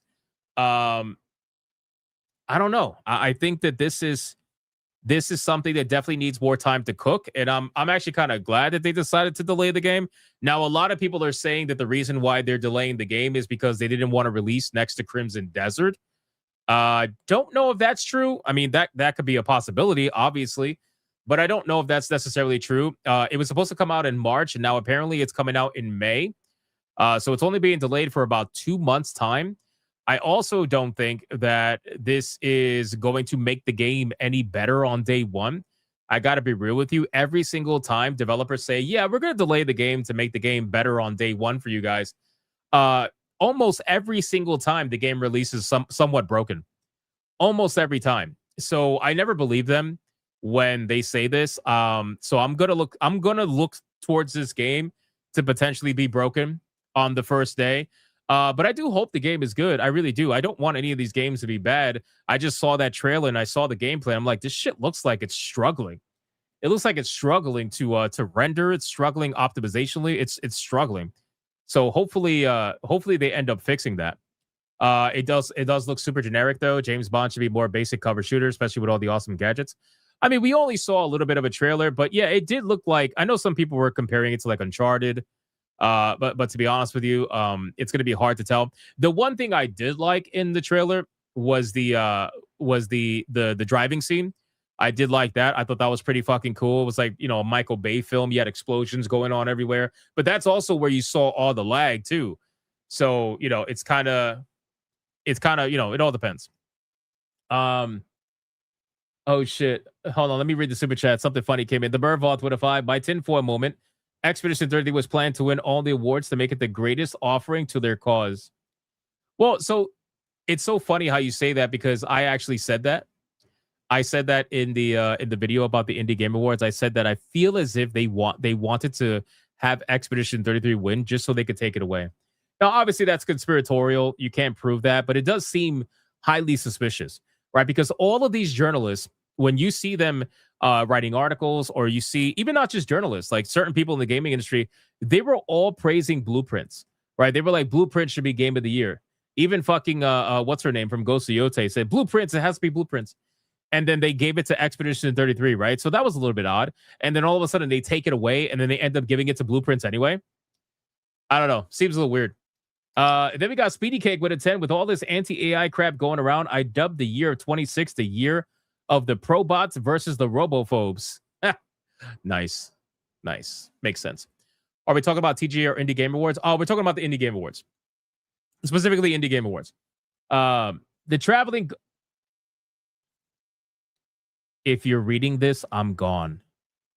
It was a wombat. Holy shit.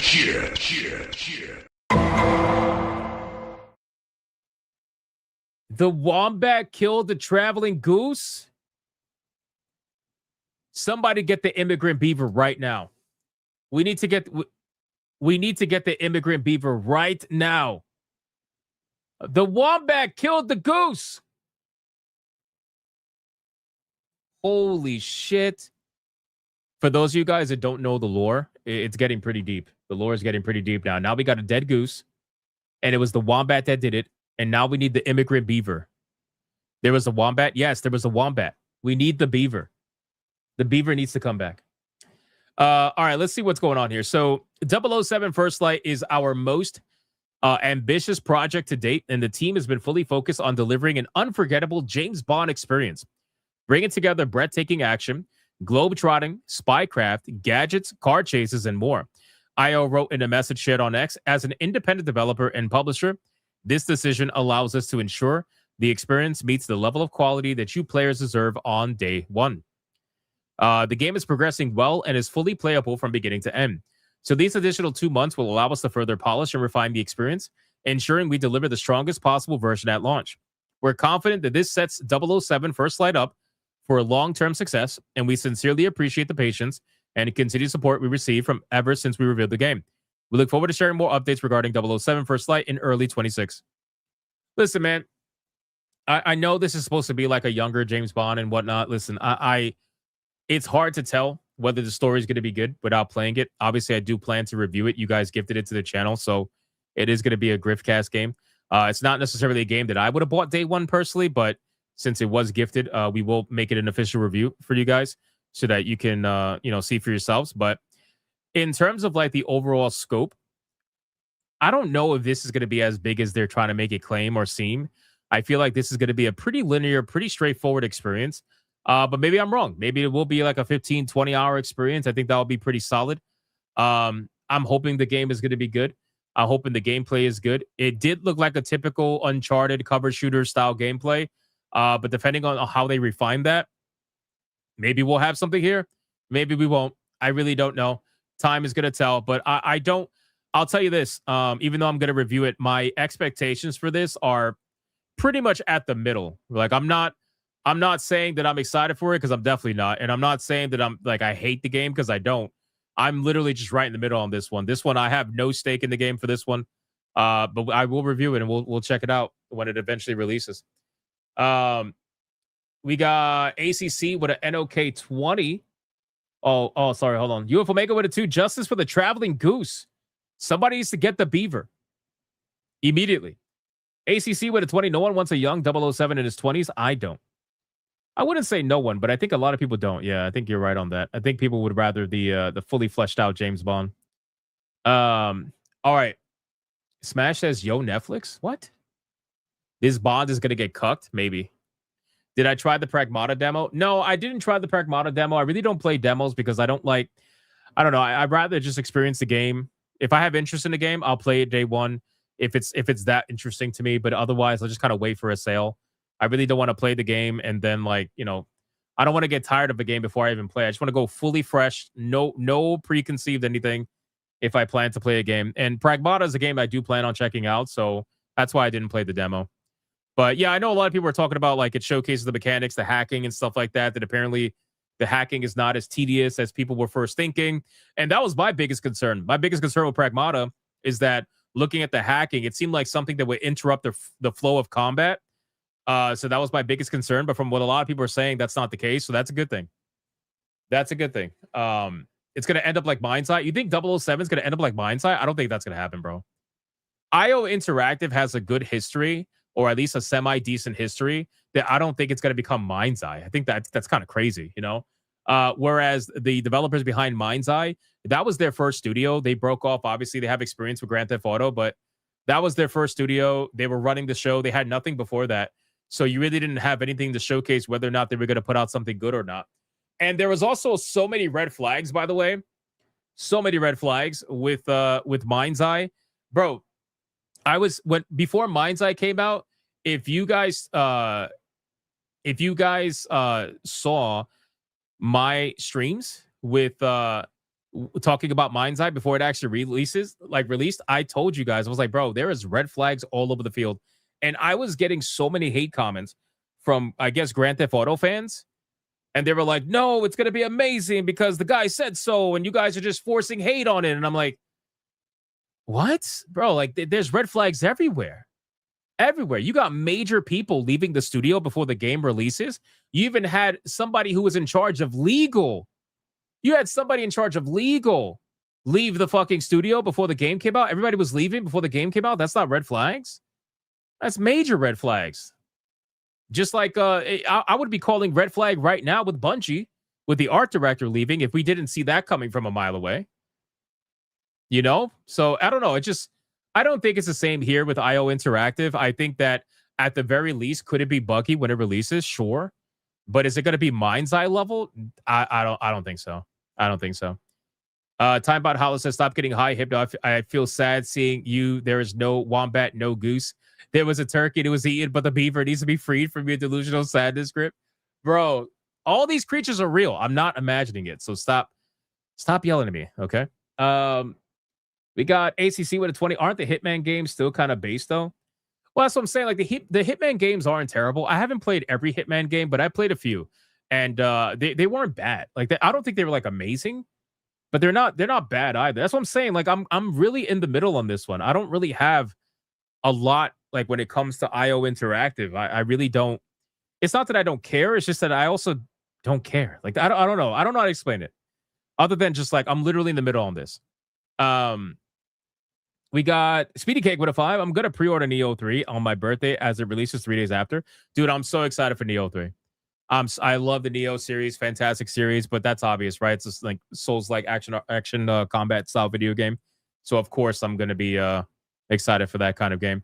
There's a lot of good games coming out early next year, so we're going to be pretty busy on Griffcast. We're going to be reviewing a lot, you know? Sonic says, it's not that I don't care, I just don't care. I didn't know I explained it. I didn't know I explained it. I'm right there in the middle. I'm right there in the middle on this game. So Romeo is this dead man in February as well. How are we feeling about Romeo as a dead man? How are we feeling about that, chat? Because we saw the trailer and it looked pretty cool. It looked pretty cool, but it also was like weird. I don't know. It looked pretty cool though. I think that game's gonna be good. I think that's gonna be a good game. All right, let's X out of this really quick. Let's go to what do we got? Let's see. Oh, did you guys see this? You guys see how like the journalists are just going so hard on Five Nights at Freddy's? I know this is the movie, but still, Five Nights at Freddy's 2 is one of the worst rated movies of the year, just like Borderlands was last year. They're going so hard on this. But the funny thing is about Five Nights at Freddy's is, isn't this movie like super highly rated with the fans? Isn't this a super high rated movie with the fans? I'm pretty sure. It's so crazy how like the mainstream media and the actual fans of whatever it is are completely just like they're never in sync. Very rarely are they ever in sync. But you know, the fans love it. And at the end of the day, if the fans of the franchise love the movie, then that's really all that's important, because that means that Five Nights at Freddy's is not hitting with the mainstream media for whatever that reason may be. And usually that's because it's not doing something that the mainstream media wants it to do. Not that I think it's, you know, I never saw the movies, just for clarification. So, but not that I think that, oh, it's the most amazing movie ever. It's just that if it's hitting with fans, then that's good. You know, it's kind of like the Minecraft movie. The Minecraft movie was hitting with fans too, you know? Smash says, my son and I enjoyed it a lot. It was a good flick. No, that's fair. But is he a fan of the Five Nights at Freddy's games, though? Or you guys just saw the movie just to see the movie? All right, let's check this out really quick. So we got this article going viral right now from Dextero. It's actually kind of hilarious. I don't know if you guys saw this. So looking at this post here, an indie dev has gone viral for calling out someone who pirated their game while requesting help for a bug in the game. Please support your indie devs. If their work brings you joy, help put food on their table, right? So the game is called Farthest Frontier or something like that. Yeah, Farthest Frontier.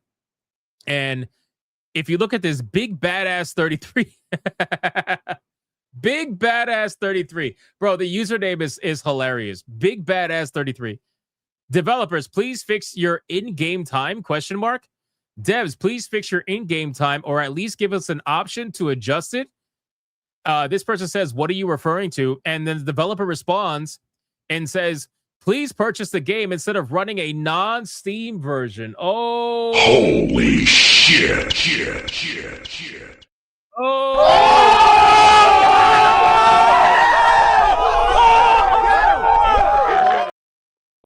You got to be honest. That's pretty funny. Yeah. So, listen. I get it. I get it. Right. So, busted. Yeah, I know. I don't know, man. It's one of those situations where I get it. Right. And the funny thing is, there are some people that are like against the way that the developer responded, and maybe it was a little straight to the point, you know. But I feel like if somebody is openly potentially stealing your game, then yeah, you know, that might be a problem. I wonder, is this game only available? Is it only available on Steam? Is that what it is? Is that what it is? Farthest Frontier. Let's check this out on Steam right now. Hold on, let's see. Farthest Frontier. Is it only hold on, where can you buy Farthest Frontier game? Let's see. Yep, you can buy Farthest Frontier, a survival city builder game, primarily on Steam for PC. So that you can only buy it on Steam. So that's why they know that it got pirated.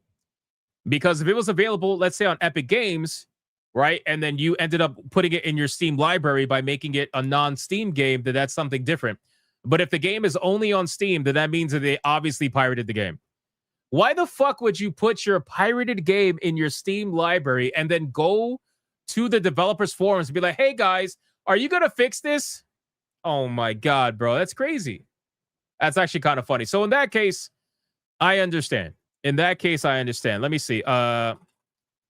Farthest Frontier. Let's check out this game. Fuck it. This game got pirated. Let's see. Let's at least give the developer some airtime since the game got pirated. You know, I kind of feel a little bit bad. Let's give them some airtime. Here we go. Great entertainment.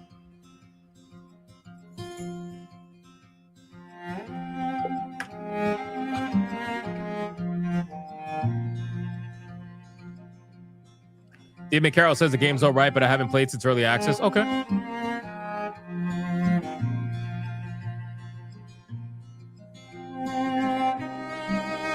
I mean, I like the setting. Music's nice.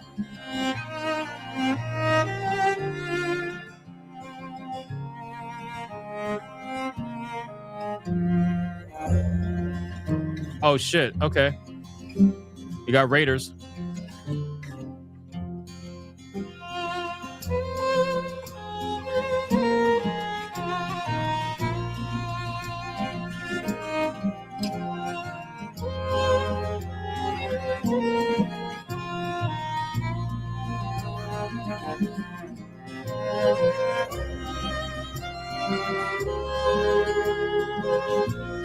Beautiful setting. Nice.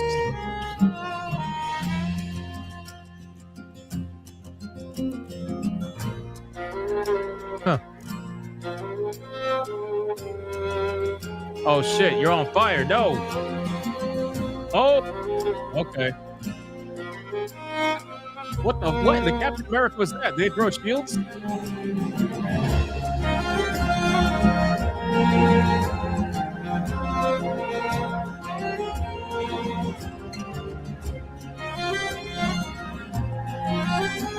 Yeah, the music definitely fits, which is good.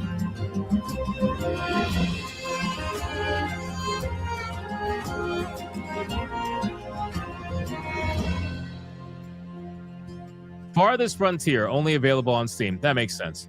Leaving early access October 23rd, 2025. Okay, so they're in full release now. They're in full release now. Okay, so yeah, I mean, at this point, the game looks kind of cool. I mean, if you're into city builders, it's probably something you would check out, I gotta imagine. But overall, yeah, I think the developer's not in the wrong here, man. They obviously caught someone who pirated the game, and I'd probably respond the same way. I wouldn't help someone who stole the game, but that's just me personally. Okay, now that we checked that out, let's exit this out. Oh, by the way, have you guys ever heard of the Grand Game Awards? What the fuck is the Grand Game Awards? I saw this post on Twitter. Am I crazy for not knowing what this is? The Grand Game Awards? The city looks like from some isekai? Probably. What the fuck is the Grand Game Awards? So the Grand Game Awards apparently gave like almost every award to Expedition 33. The Grand Game Awards, followed by John Cena. It's an annual Game Awards ceremony organized by Digitally Anime. The leading gaming media team in Algeria, GGA, is coming back in December 18th. Huh. It's an award granted to the Game Awards? I have no idea. But apparently they said congratulations to Sandfall for Expedition 33 winning 11 awards at the Grand Game Awards. Grand Game of the Year. Fans Grand Game of the Year. Best Supporting Performance with Kirsty Ryder as Lune. Best Role-Playing Game. Best OST. Best Narrative. Best Score and Music. Best Game Direction. Best Art Direction. Video Game Character of the Year, Gustav. Yes, justice for Gustav, bro. Justice for Gustav. Studio of the Year. Oh, man. Well, we all know that the Grand Game Awards is going to get boycotted by the activists in the Western gaming industry. Why am I not surprised? Damn, 11 awards. Look at this. Is that a real award or is that just a photoshopped image? That's probably a photoshopped image, but that still looks badass, though. Gustav DLC, I'm coping. You're coping, bro. You're coping. Yes, F for Gustav, man. Justice for Gustav in the chat. Otherwise, you are coping. Justice for Gustav, man. 100%. 3D printed. It probably is 3D printed. You doubt they do a ceremony? They probably don't do a ceremony, most likely. Okay, let me X this out. Okay, let's go. Where is it at? So, okay, we did this. I did a video on this, and I'm gonna kind of, just rehash it a little bit for people that watch the live streams only. But just keep in mind, my video is live, so if you guys want to watch it after my live stream, if you haven't watched it, I go into more detail about the entire situation that we're about to talk about, okay? Deco Leader says check supers. Okay, check supers. All right, hold on. Magdi, I checked this one for 2 months. You got to give Cast Neo 3. I definitely will, brother. 100%. The sniping go...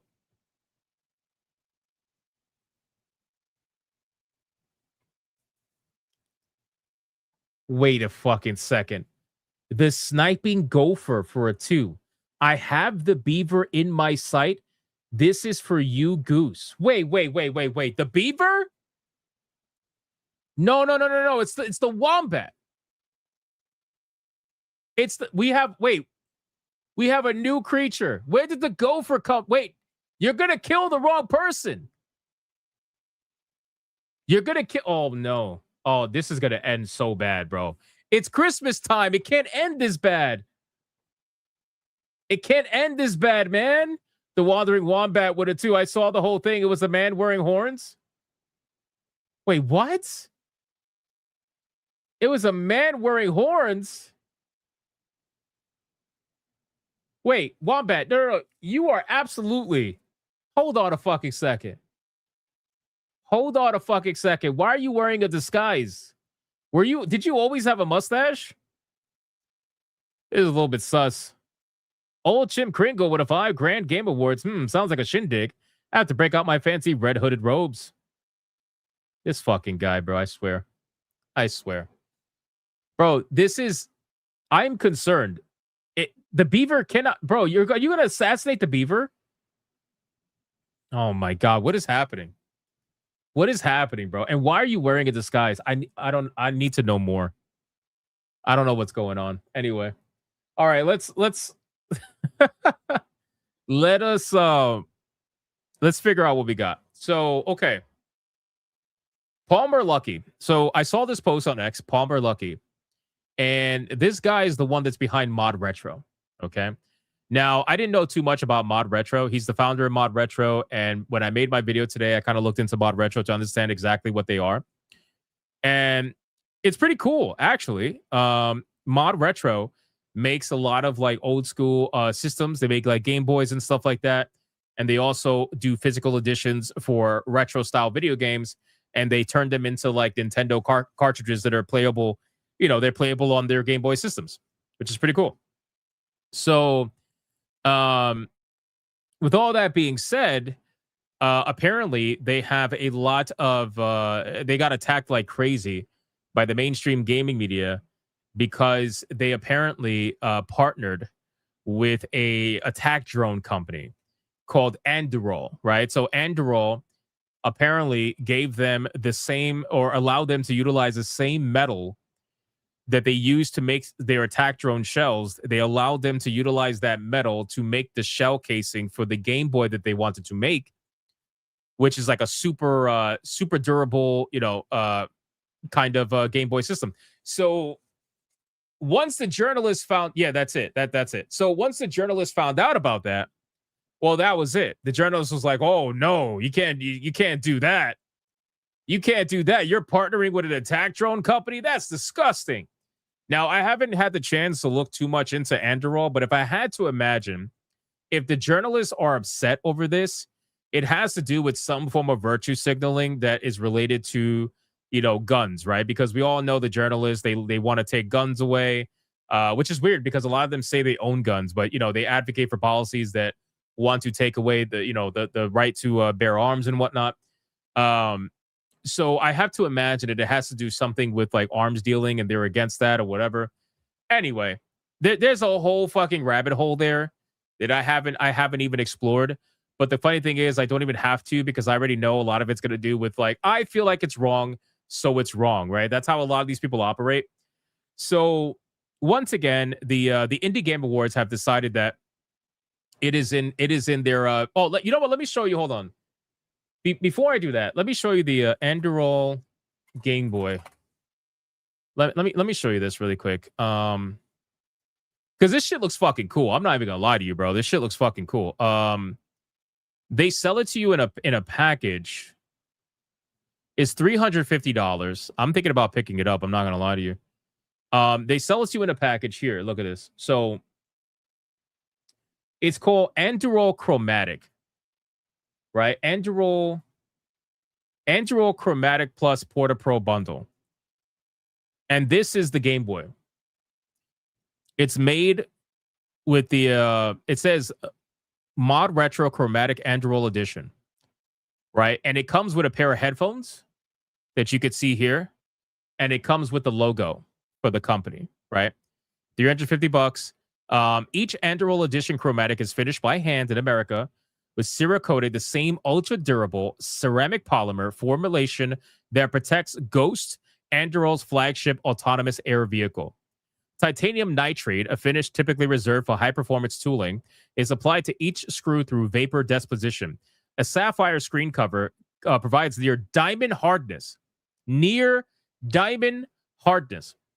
protecting the Anduril woodbark and custom display below, engineered to match the exact same size, sub-pixel structure, and color balance required to experience Game Boy games as the original artist intended. Right? This is fucking crazy. The body of Chromatic is made from the same magnesium aluminum alloy as Anduril's attack drones and is further decorated with custom CNC grooving. All 6 sides of the device are painstakingly fixtured and laser etched on every single interaction point. The Anduril logo charm is crafted from stainless 304 and is protected indefinitely by PVD titanium nitride finish. Bro.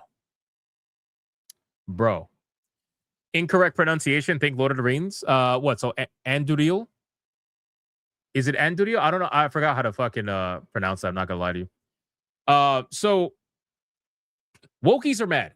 That's basically it. Like, how can I explain it? They're upset because this particular Game Boy was finished in the same metal and the same, materials that the attack drones are finished in. And that obviously makes them very upset for whatever fucking reason that may be. It's like, oh, I'm angry about this. So this is morally wrong. Whatever. What's included? The Anduril Edition Chromatic, the Edition Cost Porta Pro headphones, the Edition Collector's packaging, the logo charm, chromatic textures cartridge, and you get AA batteries from Mod Retro. You'll get AA batteries from Mod Retro. Guys, by the way, yeah, exactly. Travis makes a good point here in the chat. How dare you use the same metal as something else? I know, right? So keep in mind, guys, this is from the same people that most likely, again, I don't know for sure, but I got to imagine that a lot of them probably own a pair of Nikes. They probably got some Nike t-shirts or Under Armour t-shirts, or they wear, some sort of clothing or socks that were made with slave labor or modern day slave labor. Like, these people that want to be morally outraged over one thing, forget their morals for another. It's never consistent. It's all based on their emotions at the time, and it's ever changing like the wind, right? They own phones, right? I'm sure they got smartphones. We all know how those minerals are gotten, right? We all know how the smartphone minerals are fucking gotten, right? So these people, their emotions are only in whatever is told to be angry, like whatever they're told to be angry about. That's all they fucking care about. It's so tiring. It's so dumb. The fake moral outrage over shit like this. It's unbelievable. Anyway, so I'm definitely going to probably buy this. So I'm going to bookmark this because this looks pretty fucking cool. And I would love to have a Game Boy, like a retro Game Boy. I mean, look at this shit. Oh my God. Bro, this shit looks legit. This looks like it could survive a fucking 50 cal bullet. Obviously, I don't think it can, but I'm just telling you what it looks like. Look at this shit. Damn, this looks good, bro. Damn, this looks good. Fuck. This is so nice looking. Anyway, what's this? Bro, look at that box. Nice, man. Nice. All right. Yeah, for $350. I feel like the price is a little high, but then again, the materials they're using, I understand. So let's X out of this now, and we're gonna go to the Palmer Lucky's statement really quick and kind of just go over that. Demon Carol, hold on. Just wait until they find out what General Electric make apart from washing machines. I'll give you a hit. It goes brrr. Demon Carol. But I'm telling you, man, it just doesn't make any sense, man. Extra Hall says for a 2, he gifted a game. I'll check that out right after this, brother. Thank you for that. And then ACC with its NOK 20, this whole goose thing feels like mid-season finale. It is, bro. I feel like we're about to reach the epic conclusion right around Christmas time. Right around Christmas time. Check out their M64. Well, I can't play any guns on stream because the moment I do, you can consider this stream bye-bye. Like, I have seen ABF get his stream taken down twice. One of the times his stream got taken down was when a drone was doing a demonstration, and the drone shot one bullet and it headshot it like a doll. The moment that happened, his stream got taken down, like immediately. So I can't look at any guns on stream or anything like that. Okay, so Palmer Lucky says the Indie Game Awards is retracting Chanty's Indie Vanguard Award ceremony because Mod Retro happens to sell the game among other great marketplaces like itch.io and GameStop. And this is after the director of the IGA praised the Mod Retro shout out during the ceremony. So let me explain something really quick. Again, if you want the full breakdown, watch my video because we don't have enough time tonight to do it on stream. But I'm just going to explain the basics, okay?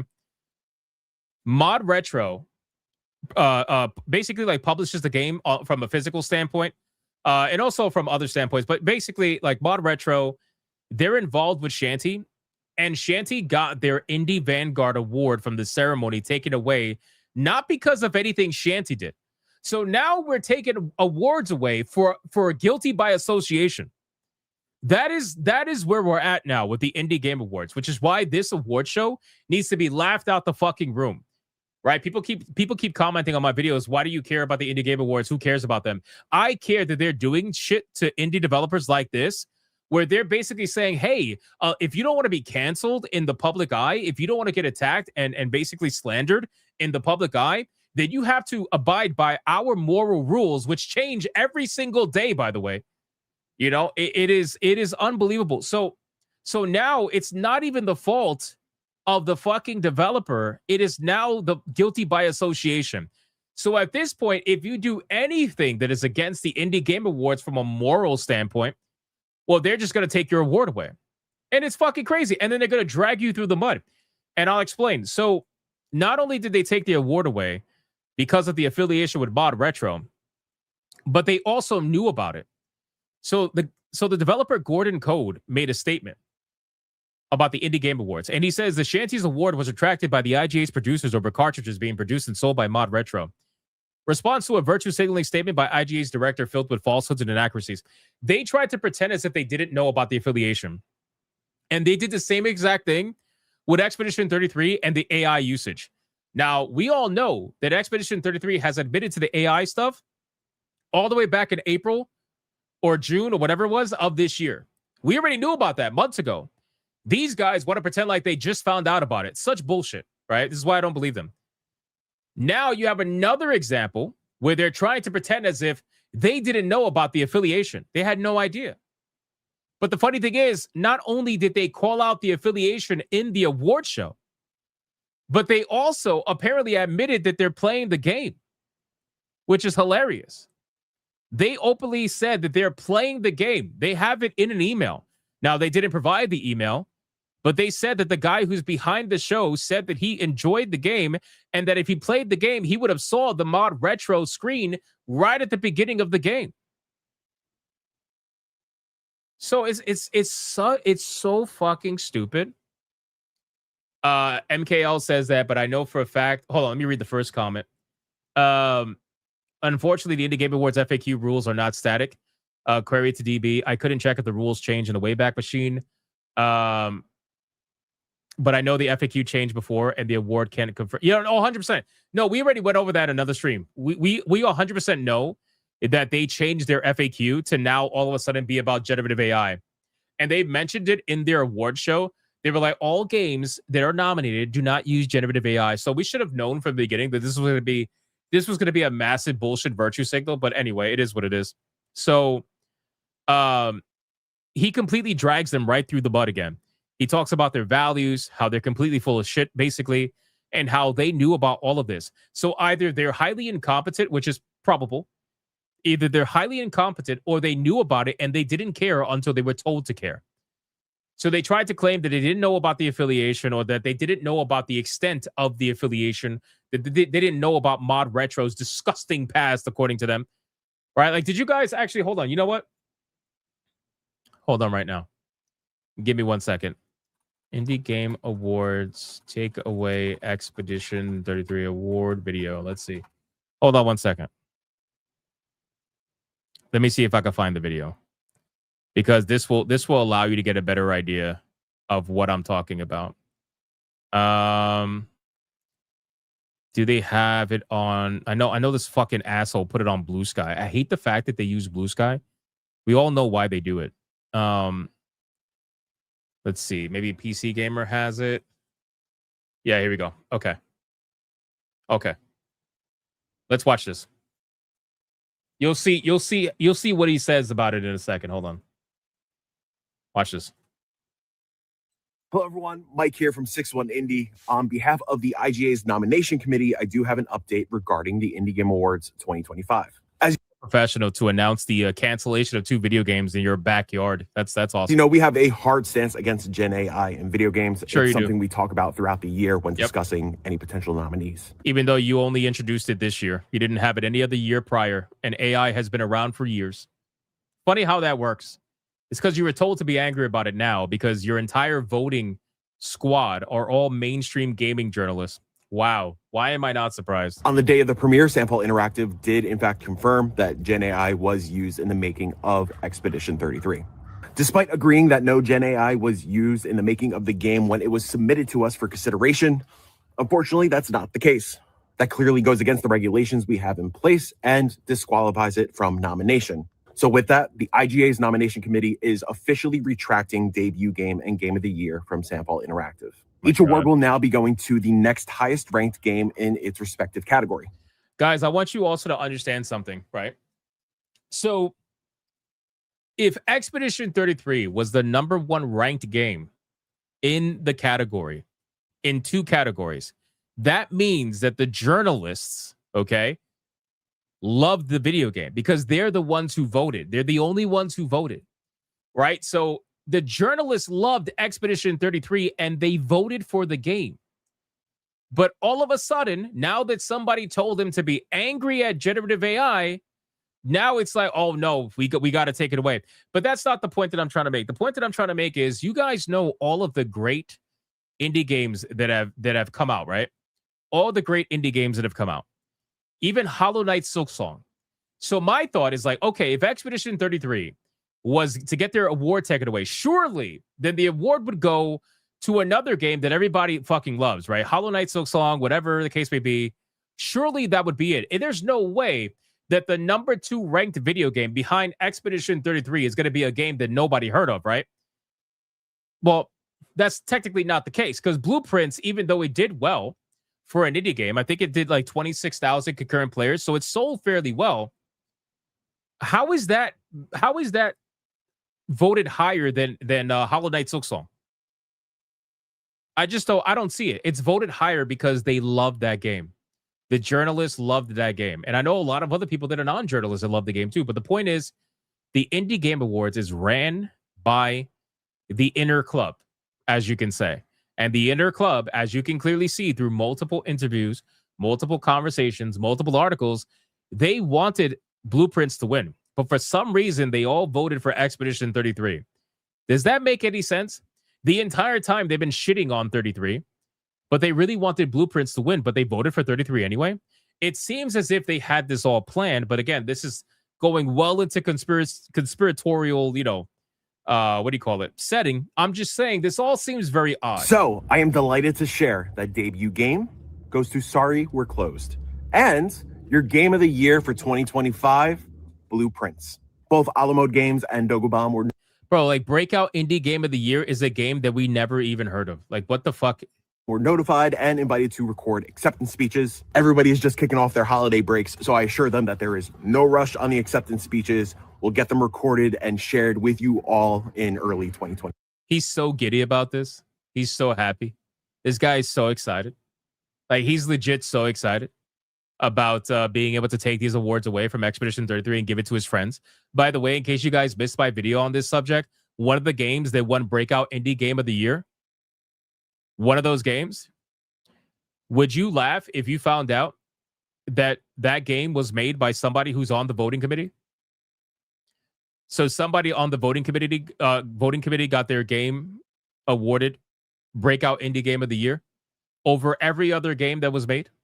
26. Now, the second update is in regards to Indie Vanguard. Chancey was... All right, so this is why I want you to watch the video. So Indie Vanguard, he's going to explain why they took the Indie Vanguard award away from Mod Retro, okay? And well, not Mod Retro, I'm sorry. Took it away from Shanty because of Mod Retro. Check this out. Shanty was initially put on our radars through the 2023 Game Boy competition on itch.io. And this year we want to recognize Gorton Code for their impressive work in GB Studio and crafting such a killer throwback. But unfortunately, Mod Retro produces the physical cart and ultimately profits off the game. With the news breaking of their horrid and disgusting handheld the day after the premiere, the IGA's nomination committee learned about Mod Retro's vile nature. Oh my God, bro. Because they used metal, guys. Because they used metal. Bro, metal? Oh my God. Oh my God. Metal is something that you use to build with. How is metal vile in nature? If you're going to be angry over them using metal that is also happened to be utilized with attack drones, it's not like they turned the fucking Game Boy into an attack drone. It's not like you can take the Game Boy to Palestine and go crazy. It's like these guys are seriously I can't imagine what it must be like to live life through this amount of weakness. I just can't. I don't think I can process that amount of information. Because what the fuck, bro? Are you serious? Because of metal. And then you're going to be like, oh, it's vile nature. Vile nature. Learned about Mod Retro's vile nature. As the company... Hold on. You know what? Let me look up something really quick, guys. Hold on. We're doing this in real time. Give me a second. Mod Retro and Durol Game Boy announcement. This was, let's see, so 4 days ago, Kotaku wrote an article 4 days ago saying that the company is selling a Game Boy made of the same metal as attack drones. Okay, so they wrote an article 4 days ago. But when was it actually announced that they were coming out with this? Mod Retro announces version of Chromatic Retro handheld. Apparently, the retro community is also virtue signaling about this. They're like, oh, we can't have this. We're not going to cover Mod Retro anymore. Let's see. They recently unveiled a new version of the Chromatic Retro handheld, partially made with the same materials. This was on 12/20. Okay, so they must have announced this recently. I wanted to see if they announced this before the award show to see if these people should have done their homework. Let me see. I just want to check something, guys. Give me 1 second. Sorry, you could listen to the video. Strictly goes against the values of the IGAs. Due to the ties the game has to Mod Retro, Chanty's Indie Vanguard recognition has officially been retracted. On behalf of the organizational crew at 6-1 Indie, the nomination committee, and the jury, we sincerely appreciate your feedback and patience on this. The website has been updated to reflect these changes. So you guys understand, right? So they took the award away from Shanty, not because of Shanty, but because of Mod Retro. It's crazy shit. Apparently, according to ChatGPT, this was announced on December 19th. Okay, so December 19th. And when was the Indie Game Awards show? Let me see. December 18th. Ooh, by 1 day. You lucky motherfuckers. You're lucky. Yeah, so okay. So this is from his words, right? And as you can clearly see, this is massive levels of virtue signaling. I wonder if they go around, what are you, Magneto? Like you go around and you look at all the metal and you're like, oh, this metal's evil. This metal is problematic. Do you look at your buildings that are made with metal? Do you look at, anything else as cars? Do you look at cars that are made with metal? Do you look at them? Or you're like, oh, okay, well, I'm sorry, the body's made with fiberglass now, but what about the frame? You know what I mean? Like, what the fuck is this, bro? What is this? All because they're made with the same metal that's used in attack drones. So let me get this clear. You rather than make a lesser product, instead of making a badass fucking product that is going to stand the test of time, it is worth the $350 that they're asking for. You rather than make a lesser, weaker product in order to what? Virtue signal with. And again, they flat out state, because there's no way they could lie about this. They flat out state that they took the award away because it goes against their values. It doesn't go against any of their rules. It doesn't go against any of their regulations. It just goes against their values. That's it. It goes against their values. So now, thank you for confirming what we already knew, which is the IGAs are basically an ideologically driven award show that is run by the same ideologically driven psychos that are angry over something stupid like this. That is what the Indie Game Awards are. So, not that anybody ever took them seriously. And keep in mind, guys, this is something that's only been happening for 2 years. The Indie Game Awards has only happened for 2 years, and they are already doing stupid shit. This is what happens when you have something that is ran by all of these people in the gaming industry. All the special people in the gaming industry. So, if you want the full details about this whole situation, go check out my video.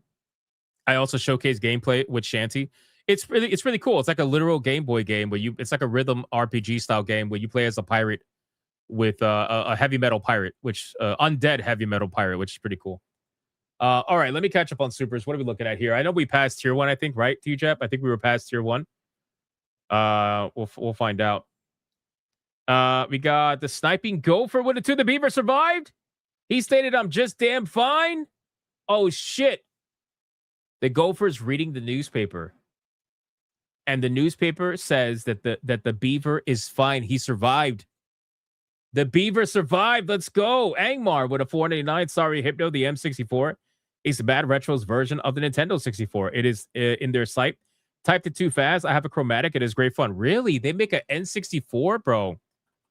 You guys are going to make me go down this rabbit hole of mod retro, and I'm going to end up buying a bunch of shit. What? Let's look at this. Hold on. How do they legally do this? How is Nintendo not coming down on them? Do they pay Nintendo for every single one of these? Or like, how does that go? The M64, bro. Choose a cup. Wow. Wow. Holy shit, this is awesome. Look at this. I mean, that's really not purple, though. That's like barely purple. What? This one's probably my favorite. Look at this shit. It's got an AMD logo on the side. Bro, this is sick. How do they get away with this? Does anybody know? 0% proprietary code? Interesting. So is this is not out yet then? Is this not out yet, the M64? Yeah, it says join the wish list. Oh my god, look at the controller. Holy shit. Bro, look at the controller. Oh my god, yes. This is sex right here. Holy shit. Join the wish list? I might have to join the wish list, bro. I'm not even kidding. Look at this, man. Games? What games they got? Chromatic game bundle. Build your bundle. Atari 90s Rewind collection, $100. God damn, these guys are expensive. Rayman, $45. Dragon Nim, $44.99. Croc, they got Croc, 25th anniversary, $44.99. Not gonna lie, I'm a little bricked. Wicked Plague, $39.99. Gravitork, $39.99. Bro, they got so many games. Yeah, I think I'm gonna buy that chromatic, that Anduril, whatever. Look at this. Rechargeable pop. They got their own cords. They got their own Porta Pro headphones. Huh. Chromatic. Oh, so this is the standard ones. These are the standard Game Boys bundled with Tetris. So they all come with Tetris. You got Cloud, Midnight, Wave, Leaf, Inferno, Volt. Oh, this shit looks sick. And Bubblegum. That's gay. Gorilla. Oh, you could choose your display. So Gorilla, scratch resistant with excellent drop resistance, or Sapphire, which costs, Sapphire costs $100 more. The most scratch resistant display available, second only to diamonds in hardness. Bricked. Absolutely bricked. Okay, so the Anduril edition is only $50 over the standard chromatic. So the standard chromatic is $300, and then the Anduril is $50 over that. Interesting. Can this play actual real Game Boy games? Does anybody know if this can play actual real Game Boy games? Or can this only play their own games? Does anybody know? Does it say?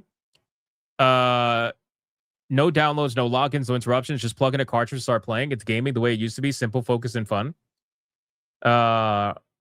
It's fully compatible with original Game Boy and Game Boy Color cartridges. Oh! Holy shit. I just came. Wow. Yep, I might have to get this. I might have to get this for sure. I definitely might have to get this, boys. I definitely might have to get this one. I see it. Yep. Look at that. Yeah, I think I'm gonna get the Ender one for sure. Yep. That's what's gonna happen. Thank you guys for sending me down this fucking rabbit hole. Thank you. Yeah, so obviously, anyway, back to the topic. It's so dumb. It's so dumb. This whole like AI thing, this is what they're gonna ride into 2026. They're gonna turn this into the next moral panic for the gaming industry. They've already all lost their jobs. They're still losing their jobs. And at the end of the day, man, it's just, is this stupid? Yes, but you know, we cover the gaming industry, so we have to talk about it. It is what it is, man. It is what it is. All right, let's is there any other supers that we got to catch up on? Let's check over on Rumble. Rumble, what are we doing, man? Rumble, what are we doing? Let's check Rumble. Let me scroll down. We got Digiconic with a membership. Appreciate that, brother. And then Dead Eyes Lock with $1. Says Gilmore Fudd, be very, very quiet. I'm hunting wombats. Nice. Nice one. And then we got Adair Soto with a 2. Even glasses are made of titanium now from the military. Don't tell them that. Don't tell them that. X for Hall with a 2. I want a Cerakoted Game Boy. Shit looks sick, man. It looks sick. I think I might have to get that. The Mervoth with a 2. Nintendo Ninjas saying, what you doing, Mod Retro? You know what? Let me look at that up really quick. I'm so curious. How does... Well, you know what? Let me see if ChatGPT will have an answer. I'm curious. Maybe that'll be easier instead of Googling it. Let's see. Why can Mod Retro sell Nintendo custom consoles? Let's see. See if... Short answer, because Mod Retro isn't selling Nintendo hardware or Nintendo software. They're selling a modern original product that's merely compatible with old cartridges. Oh, I see. So that's the little loophole there. Oh. Nintendo's original consoles, the Game Boy, NES, etc., are protected designs. Mod Retro is manufacturing entirely new hardware with new casing, new internal components, new motherboard layout, no Nintendo chips, and that is legal. And also, cartridge compatibility is legal. A console being able to read cartridges is not illegal by itself. The courts have consistently ruled that you can build hardware that reads a legally purchased cartridge. You just can't copy protected firmware or code. This is why flashcards, clone consoles, and FPGA systems exist. Oh, wow. So that's very... what a fucking loophole. Wow.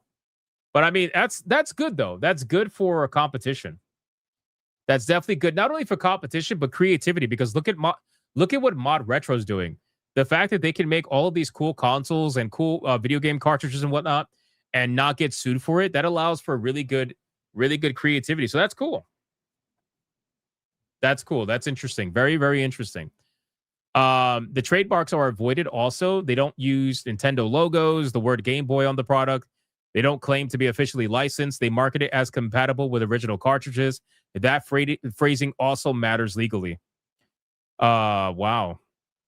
Nintendo usually only acts when their software is redistributed. Emulation is bundled with ROMs. Trademarks or branding are abused, and DRM is bypassed for piracy. Mod Retro stays just inside the legal lines. Nintendo may hate it, but hating something doesn't make it illegal. Beautiful. It's a beautiful thing. It's a good answer. Pokemon Red plays great in the chromatic, just saying. Bro, I'm gonna have to do it. I'm gonna have to do it, man. We got the Sniping Gopher with a 5. Beaver, Wombat, they look the same. Grimlock, I failed. It's your fault. You sent the wrong intel. I think I should have retired. Grimlock? Is Grimlock in the conspiracy to kill the immigrant beaver? And the Womp... Oh, shit. Grimlock. Are you in the chat? What do you have to say for yourself? What do you have to say for yourself? Oh, my God. This is getting really interesting, man. Grimlock, you're cooked. You're cooked. Okay, we're fully caught up on all super chats. Thank you guys so much for this.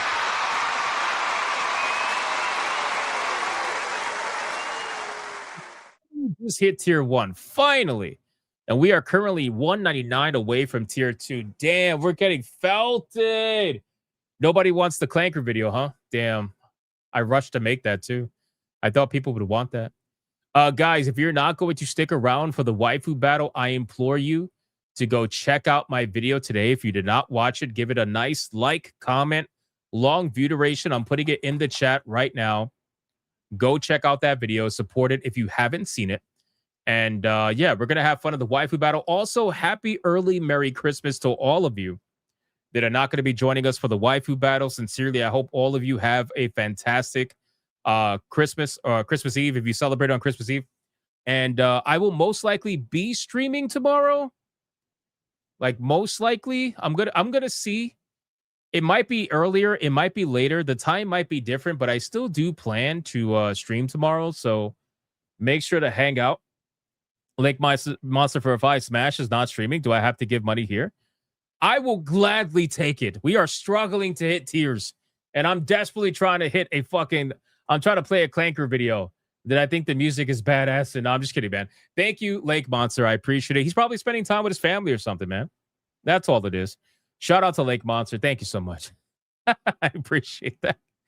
Yo, Lake Monster dropped bangers in Smash's chat the other day, man. He carried the whole show. Congrats to Lake Monster. What a legend, bro. Shout out to you, man. All right, listen, we're going to get into the waifu battle now, ladies and gentlemen. Let's have some fun. Let's do our thing. We're going to try to hit tier 2. We're going to see an epic battle go down. I brought back an awesome waifu, and let's do our thing. Here we go.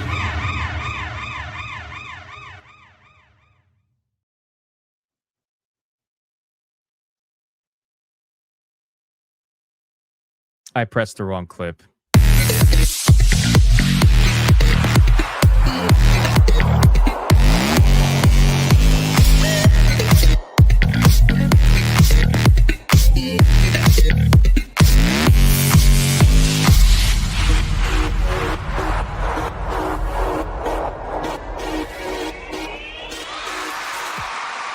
Well, there you go.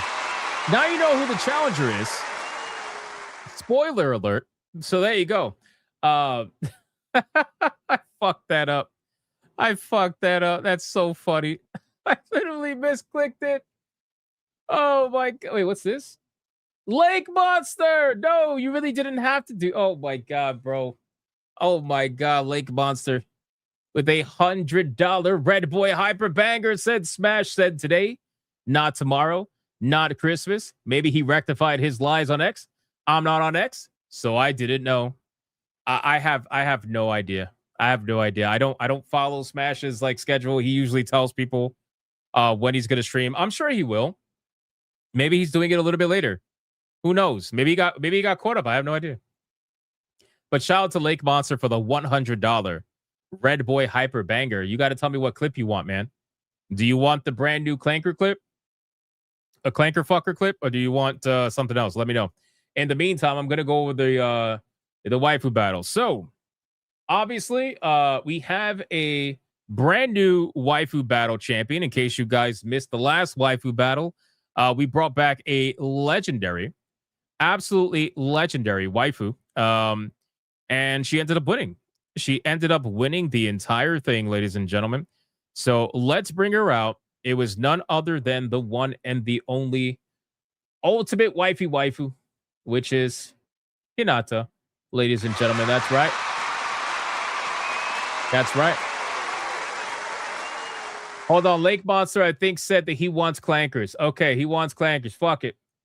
We're going to play it. Hopefully it came out good. I could barely hear it when I was editing it because we were watching something else. But here we go. All right, boys, we got another Red Boy Hyper Banger. Let's get Holy shit.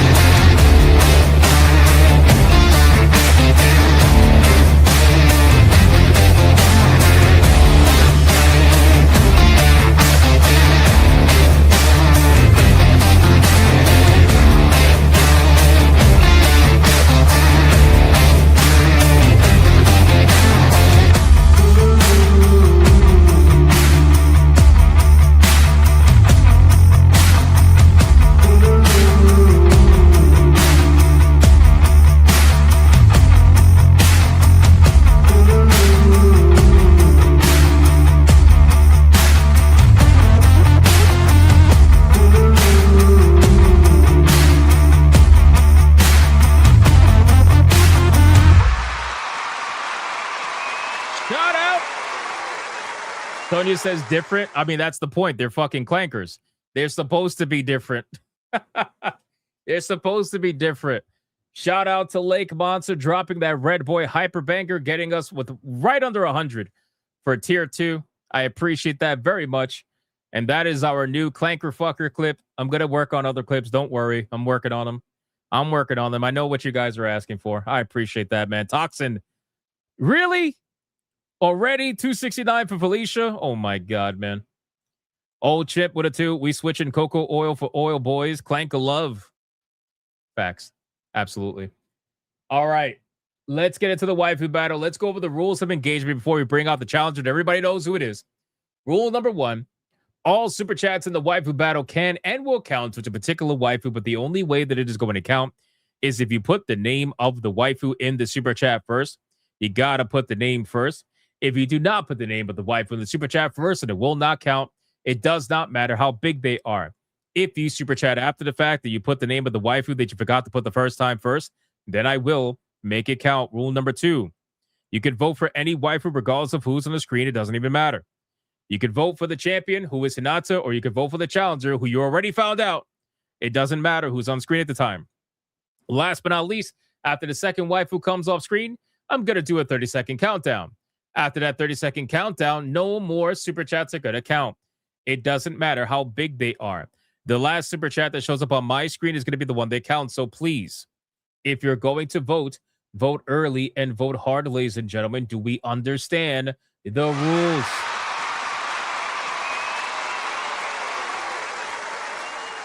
We don't understand the rules. Don't lie to me. All right, boys. You already know who it is. I accidentally clicked the wrong button, but that's okay because she is so legendary that she can make 2 entrances and still be badass.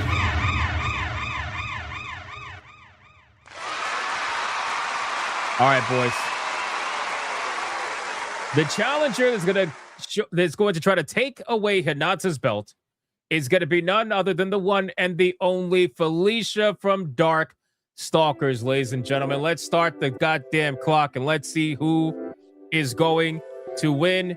Is it going to be the ultimate waifu Hinata, or is it going to be Felicia? Let's find out. The names are on the bottom. Let's see what we got. Toxin already did his pre-gooning. She already did pre-gooning. BioT says she was supposed to be for Christmas. I don't know if I'm streaming for Christmas. That's why I'm doing it now, my good man. Toxin with the 269 says Felicia. Meow. Shout out to Toxin. Thank you. And then we got, I skipped the super chat. Hold on. Adair Soto with a 2 says, and then they want to change the rules. That is true. That is true. This is explain why corporations want to be more digital games when they have that type of power. Monopoly, they're trying to get rid of physical copies. Absolutely. You are spot on, my man. I appreciate that, Adair. I'm sorry I missed that one. I apologize. Dark Mistress with a 10 says, Felicia, shoo me them toe beans. Wow. Wow.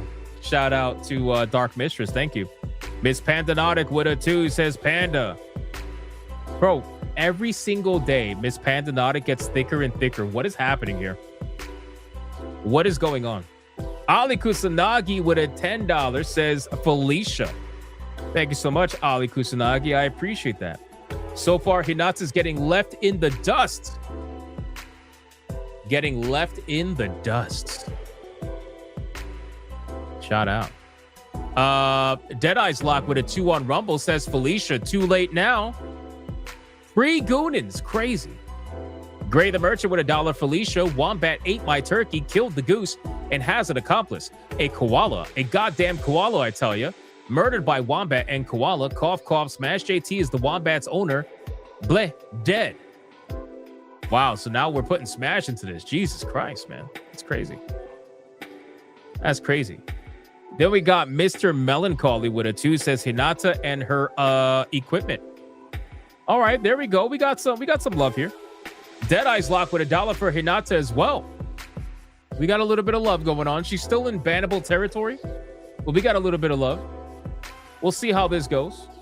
Shout out to Deadeye's Lock for the $1. Thank you so much. Creepier says we're less than 90 away from tier 2. Don't know how much exactly. I'm sure the mods are keeping track. They do an amazing job. Shout out to them. And shout out to you for trying to keep track, man. Sonia says Hinata is fire. Just like that, huh?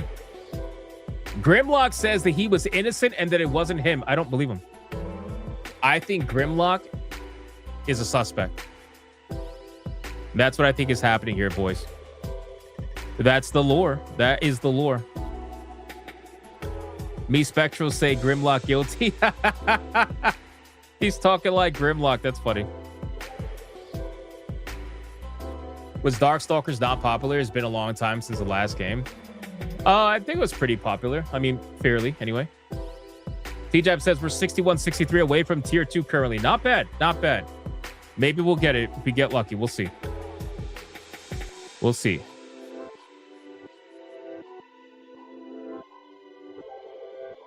All right, we are going to be taking Felicia off the screen. She did not hit as hard as I thought she was going to hit. I guess people don't like her too much anymore. Let's take her off the screen. And now it's time to bring out the current Waifu Battle champion, who is none other than Ultimate Waifu. Hinata, ladies and gentlemen. Let's start the clock and let's see who is going to win. Is it going to be Hinata or is it going to be Felicia? Let's find out. Blame Street Fighter versus Tekken. Really? Yeah, I guess so. Yeah, maybe. Maybe you're right. Maybe you're right. Deco Leader says, I'm Team Felicia. Fair enough. Jake for a 2 says Felicia. Not bad. Not bad. Abhorrent Soul says, here, kitty kitty. That's crazy. Sonia's gooning. Gooning over her. Look at that. Volava says, Felicia, boys and girls. Vote accordingly. Hinata destroyed Pussycat Felicia, says Joel Jimenez. Extra Hall with a 5. Felicia. Not bad. Mr. Melancholy with a 2. Hinata has milk and cookies for Santa. That is true.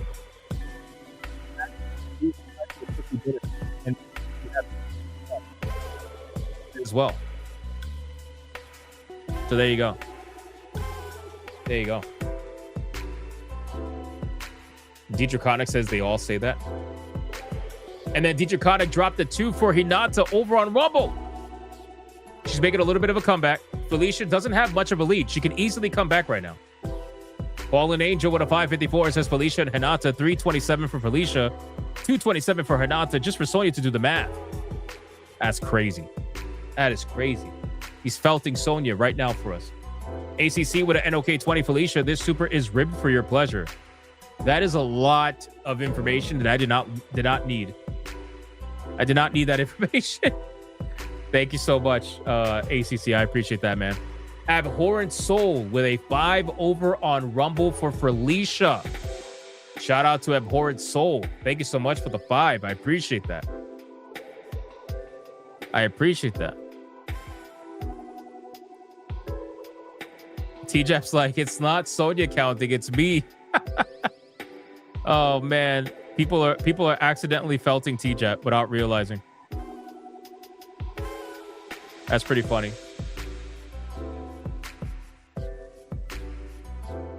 Yeah, Sonya counts on Fridays. Wow, YouTube completely removed us from the algorithm. My video 3 days ago did 40,000 views. My video yesterday did 11. My video today did 6. Wow. YouTube, that's fantastic. Thank you so much. We really enjoy your platform. Thank you. Thank you. That's awesome. All my other videos before that, 30 to 60,000 views. Every single one of them. Wow. Nice job, YouTube. Beautiful Zexel with a 5. Felicia, Merry Christmas, everyone. Thank you, bro. Merry Christmas to you. Merry Christmas to you, man. Yeah, this is why I don't like doing videos that take hours to edit, because eventually when YouTube wants to fuck you, then they become meaningless.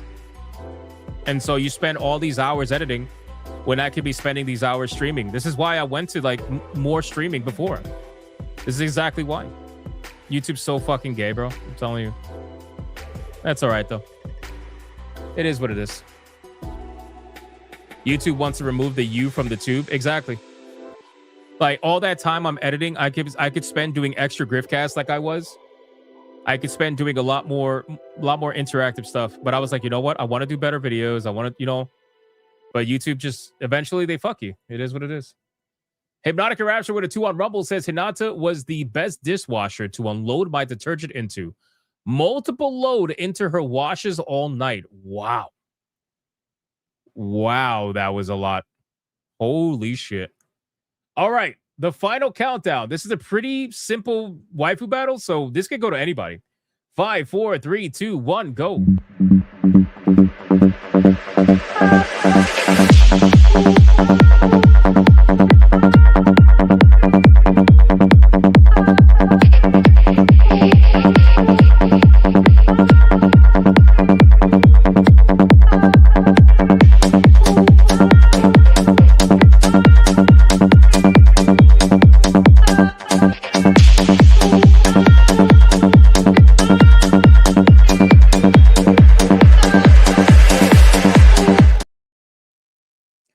And that is it, ladies and gentlemen. That is it. Waifu Battle Belt is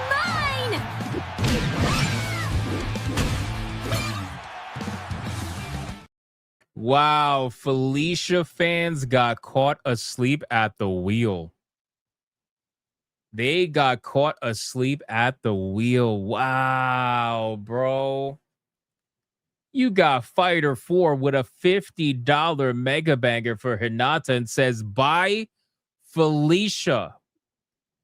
Damn, bro. And then you got Dark Mages with a 10. Hinata, Merry Christmas, Hypno Mods.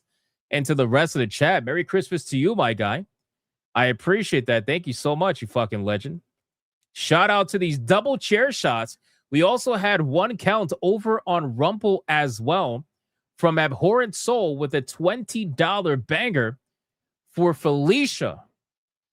So this is going to be interesting, boys, but I think we might end up having Hinata be the winner. Holy shit. Mods, count it up. And let's see. Feed the ducks. Feed the eagles. Holy crap. The biggest upset. The biggest upset. Oh my God. Chaotic Holy says Lake Monster Smash is on now. Damn, he's trying to tell Lake Monster to go to Smash and stop spending money here. That's funny. Dare Salta with a 2. Don't let the door hit you, Felicia. Damn. Don't be rude to Felicia. She's nice. I guarantee you Lake Monster's probably already over there at Smash anyway. So it's okay, Chaotic Holy. It's all good, man. This is why there is no new Darkstalkers. Exactly. Exactly. Yeah, Violent City, I saw that you said that I should just clip my live streams and upload them. See, that's the thing. I was doing that. I was already doing that. And YouTube felt it by videos even more. Even more.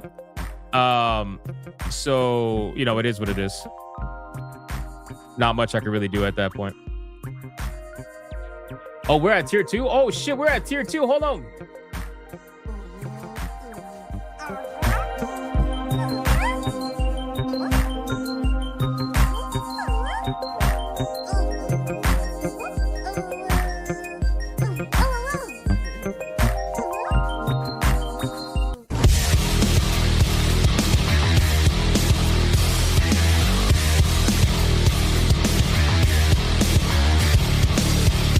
I didn't even realize. I didn't even realize. Holy shit. We managed to save tier 2 the day before Christmas Eve. We are officially at 214 tier 2s in a row. One of the longest running streaks on YouTube. That's insanity. That's insanity, boys. Holy shit, man. Adair says, don't get me wrong. She is nice, but in the waifu battle, it's bloodshed. It is. It is always bloodshed for the most part in the waifu battles. Wait, why is Biotee Wolf freaking out? Uh-oh. Biotee Wolf, what happened? Uh-oh. Wait, what? What? I am so pissed I do not have the fucking cash because of other shit. Bro, don't be pissed. It's okay.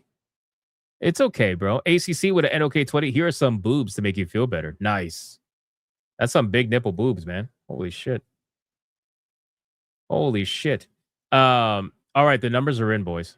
The numbers are in. In the waifu battle. So close. Felicia at $60.02 against Hinata at $71.27, which means the winner. And still, Waifu Battle champion is none other than the one and the only Hinata. Ladies and gentlemen, wow. The upset is massive. It's massive. Wow.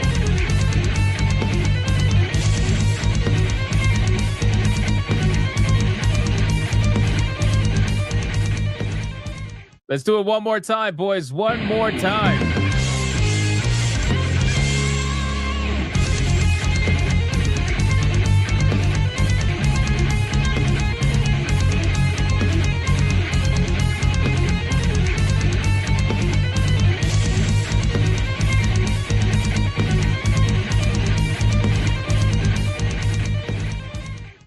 I am sure there's definitely some coping and seething happening right now.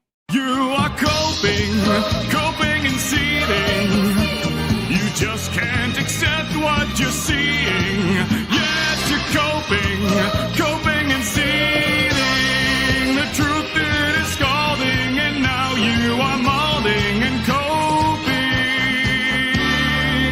coping so hard. Coping and seething. And that's going to be it for the Waifu Battle, ladies and gentlemen. The legendary Hinata is going to go backstage, where she will face off against another waifu on the next Hypnocast, 9 p.m. Eastern. Do not miss it, ladies and gentlemen. Do not miss it. Twisted Master with a 2 says, who's Felicia?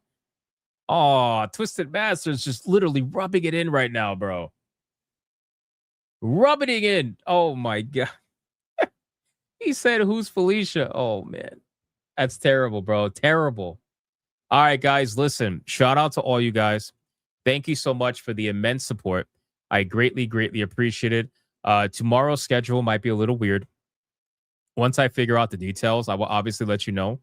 But I just want to wish everybody an early Merry Christmas Eve. Hope all of you have an amazing time. Oh, before we do anything, we got gifted games that I forgot to go over. Hold on, really quick. Before I end anything, we got gifted games. Gifted games that we got to go over. I don't want to forget those, guys. Let's check this out. We got, let's see. We got the legend himself. Look at this extra haul. A nice single-player narrative experience where you need to catch a killer with the help of a caller on a radio show. Oh, Killer Frequency. First-person horror puzzle game set in 1987 that puts you in the role of a late-night radio talk show host in small-town America whose callers are being stalked by a mysterious killer. That sounds really interesting. First-person horror, too. Interesting. Thank you, Extra Hall. I appreciate that. That's awesome. The fuck is this? Kai Gao says, dude, Grandma really did get hit by the fucking reindeer. Merry Christmas, bigot. Granny escaped together? What the fuck is this? The creepy co-op horror game? You find yourself locked at a crazy granny's house? Oh, my God. That sounds insane. Shout out to Kai Gao, man. Thank you so much. I appreciate that. T-Jep says that Killer Frequency is a good game. That's good. I'm going to check it out. Karam says, hi, Hypno. I saw how you were interested in Alabaster Dawn. This is from the same studio. Their previous game I really enjoyed. Oh, Crosscode. Yes. Yes, that's right. Yes, Crosscode. We were talking about that. That's right. The other day. Oh, that's awesome, man. Thank you so much. Yeah, we were I was saying how I wanted to check out the original game because they're coming out with Alabaster Dawn, and that's sick. Thank you so much, dude. That's awesome, Karam. Shit. Thank you. Thank you. All right, boys. Thank you guys again. Merry early Christmas Eve again. I hope you have a fantastic time with your families or whatever you're going to do. Shout out to everybody for liking, commenting, spamming the chat, super chatting, gifting memberships, everything. I appreciate it. I'll let you guys know if there's any change to the schedule in the next, in the tomorrow and whatnot. But, you know, I'll let you know. And the mods will let you know, I'm sure. And shout out to the Hypno mods for doing what they do every single day. I appreciate you guys as well. And I will see all of you on the next one. Until then, did I miss a super? What did I miss? Hold on. Oh, BioT will put it too. At least Mai is alive. Who's air? Oh, damn. We got them. They're fighting. Who's Felicia? LOL. At least mine is alive. Who's Aerith? Damn. He said your bitch is dead. That's funny. Shout out to BioT. Thank you, bro. All right, man. I will see all you guys. Again, thank you to Hypnomods for doing what they do every single day. And I will see every single one of you on the next one. Until then, go be bigots, go be gooners, and enjoy the rest of your evening. Bye.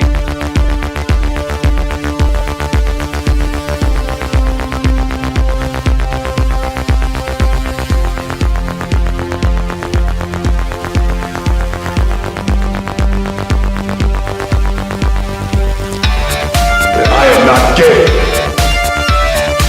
I have relationships with women and sex with men. And I got news for you. That means you gay.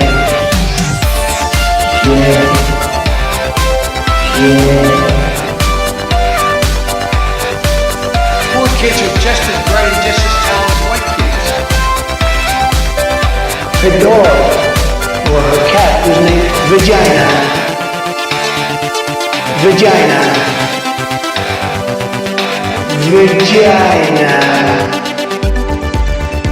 Put a ticket in, make her gay. Fuck Indiana Jones, put a ticket in, make her name is gay. Fuck Baby Jane, put a ticket in, make her gay. It means put a chicken in it, sweetie, and make her fucking gay. Fucking pronouns! Fucking pronouns!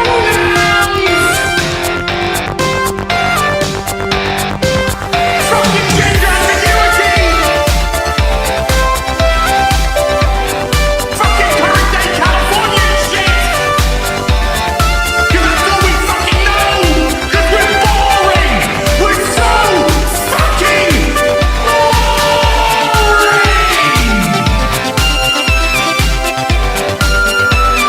Twitter hole! Twitter hole! Get it right! At the touch of the black man, I bring life. I bring life.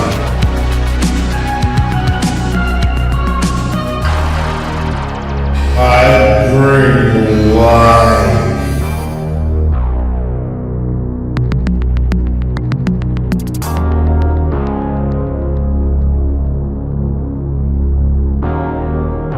I bring life.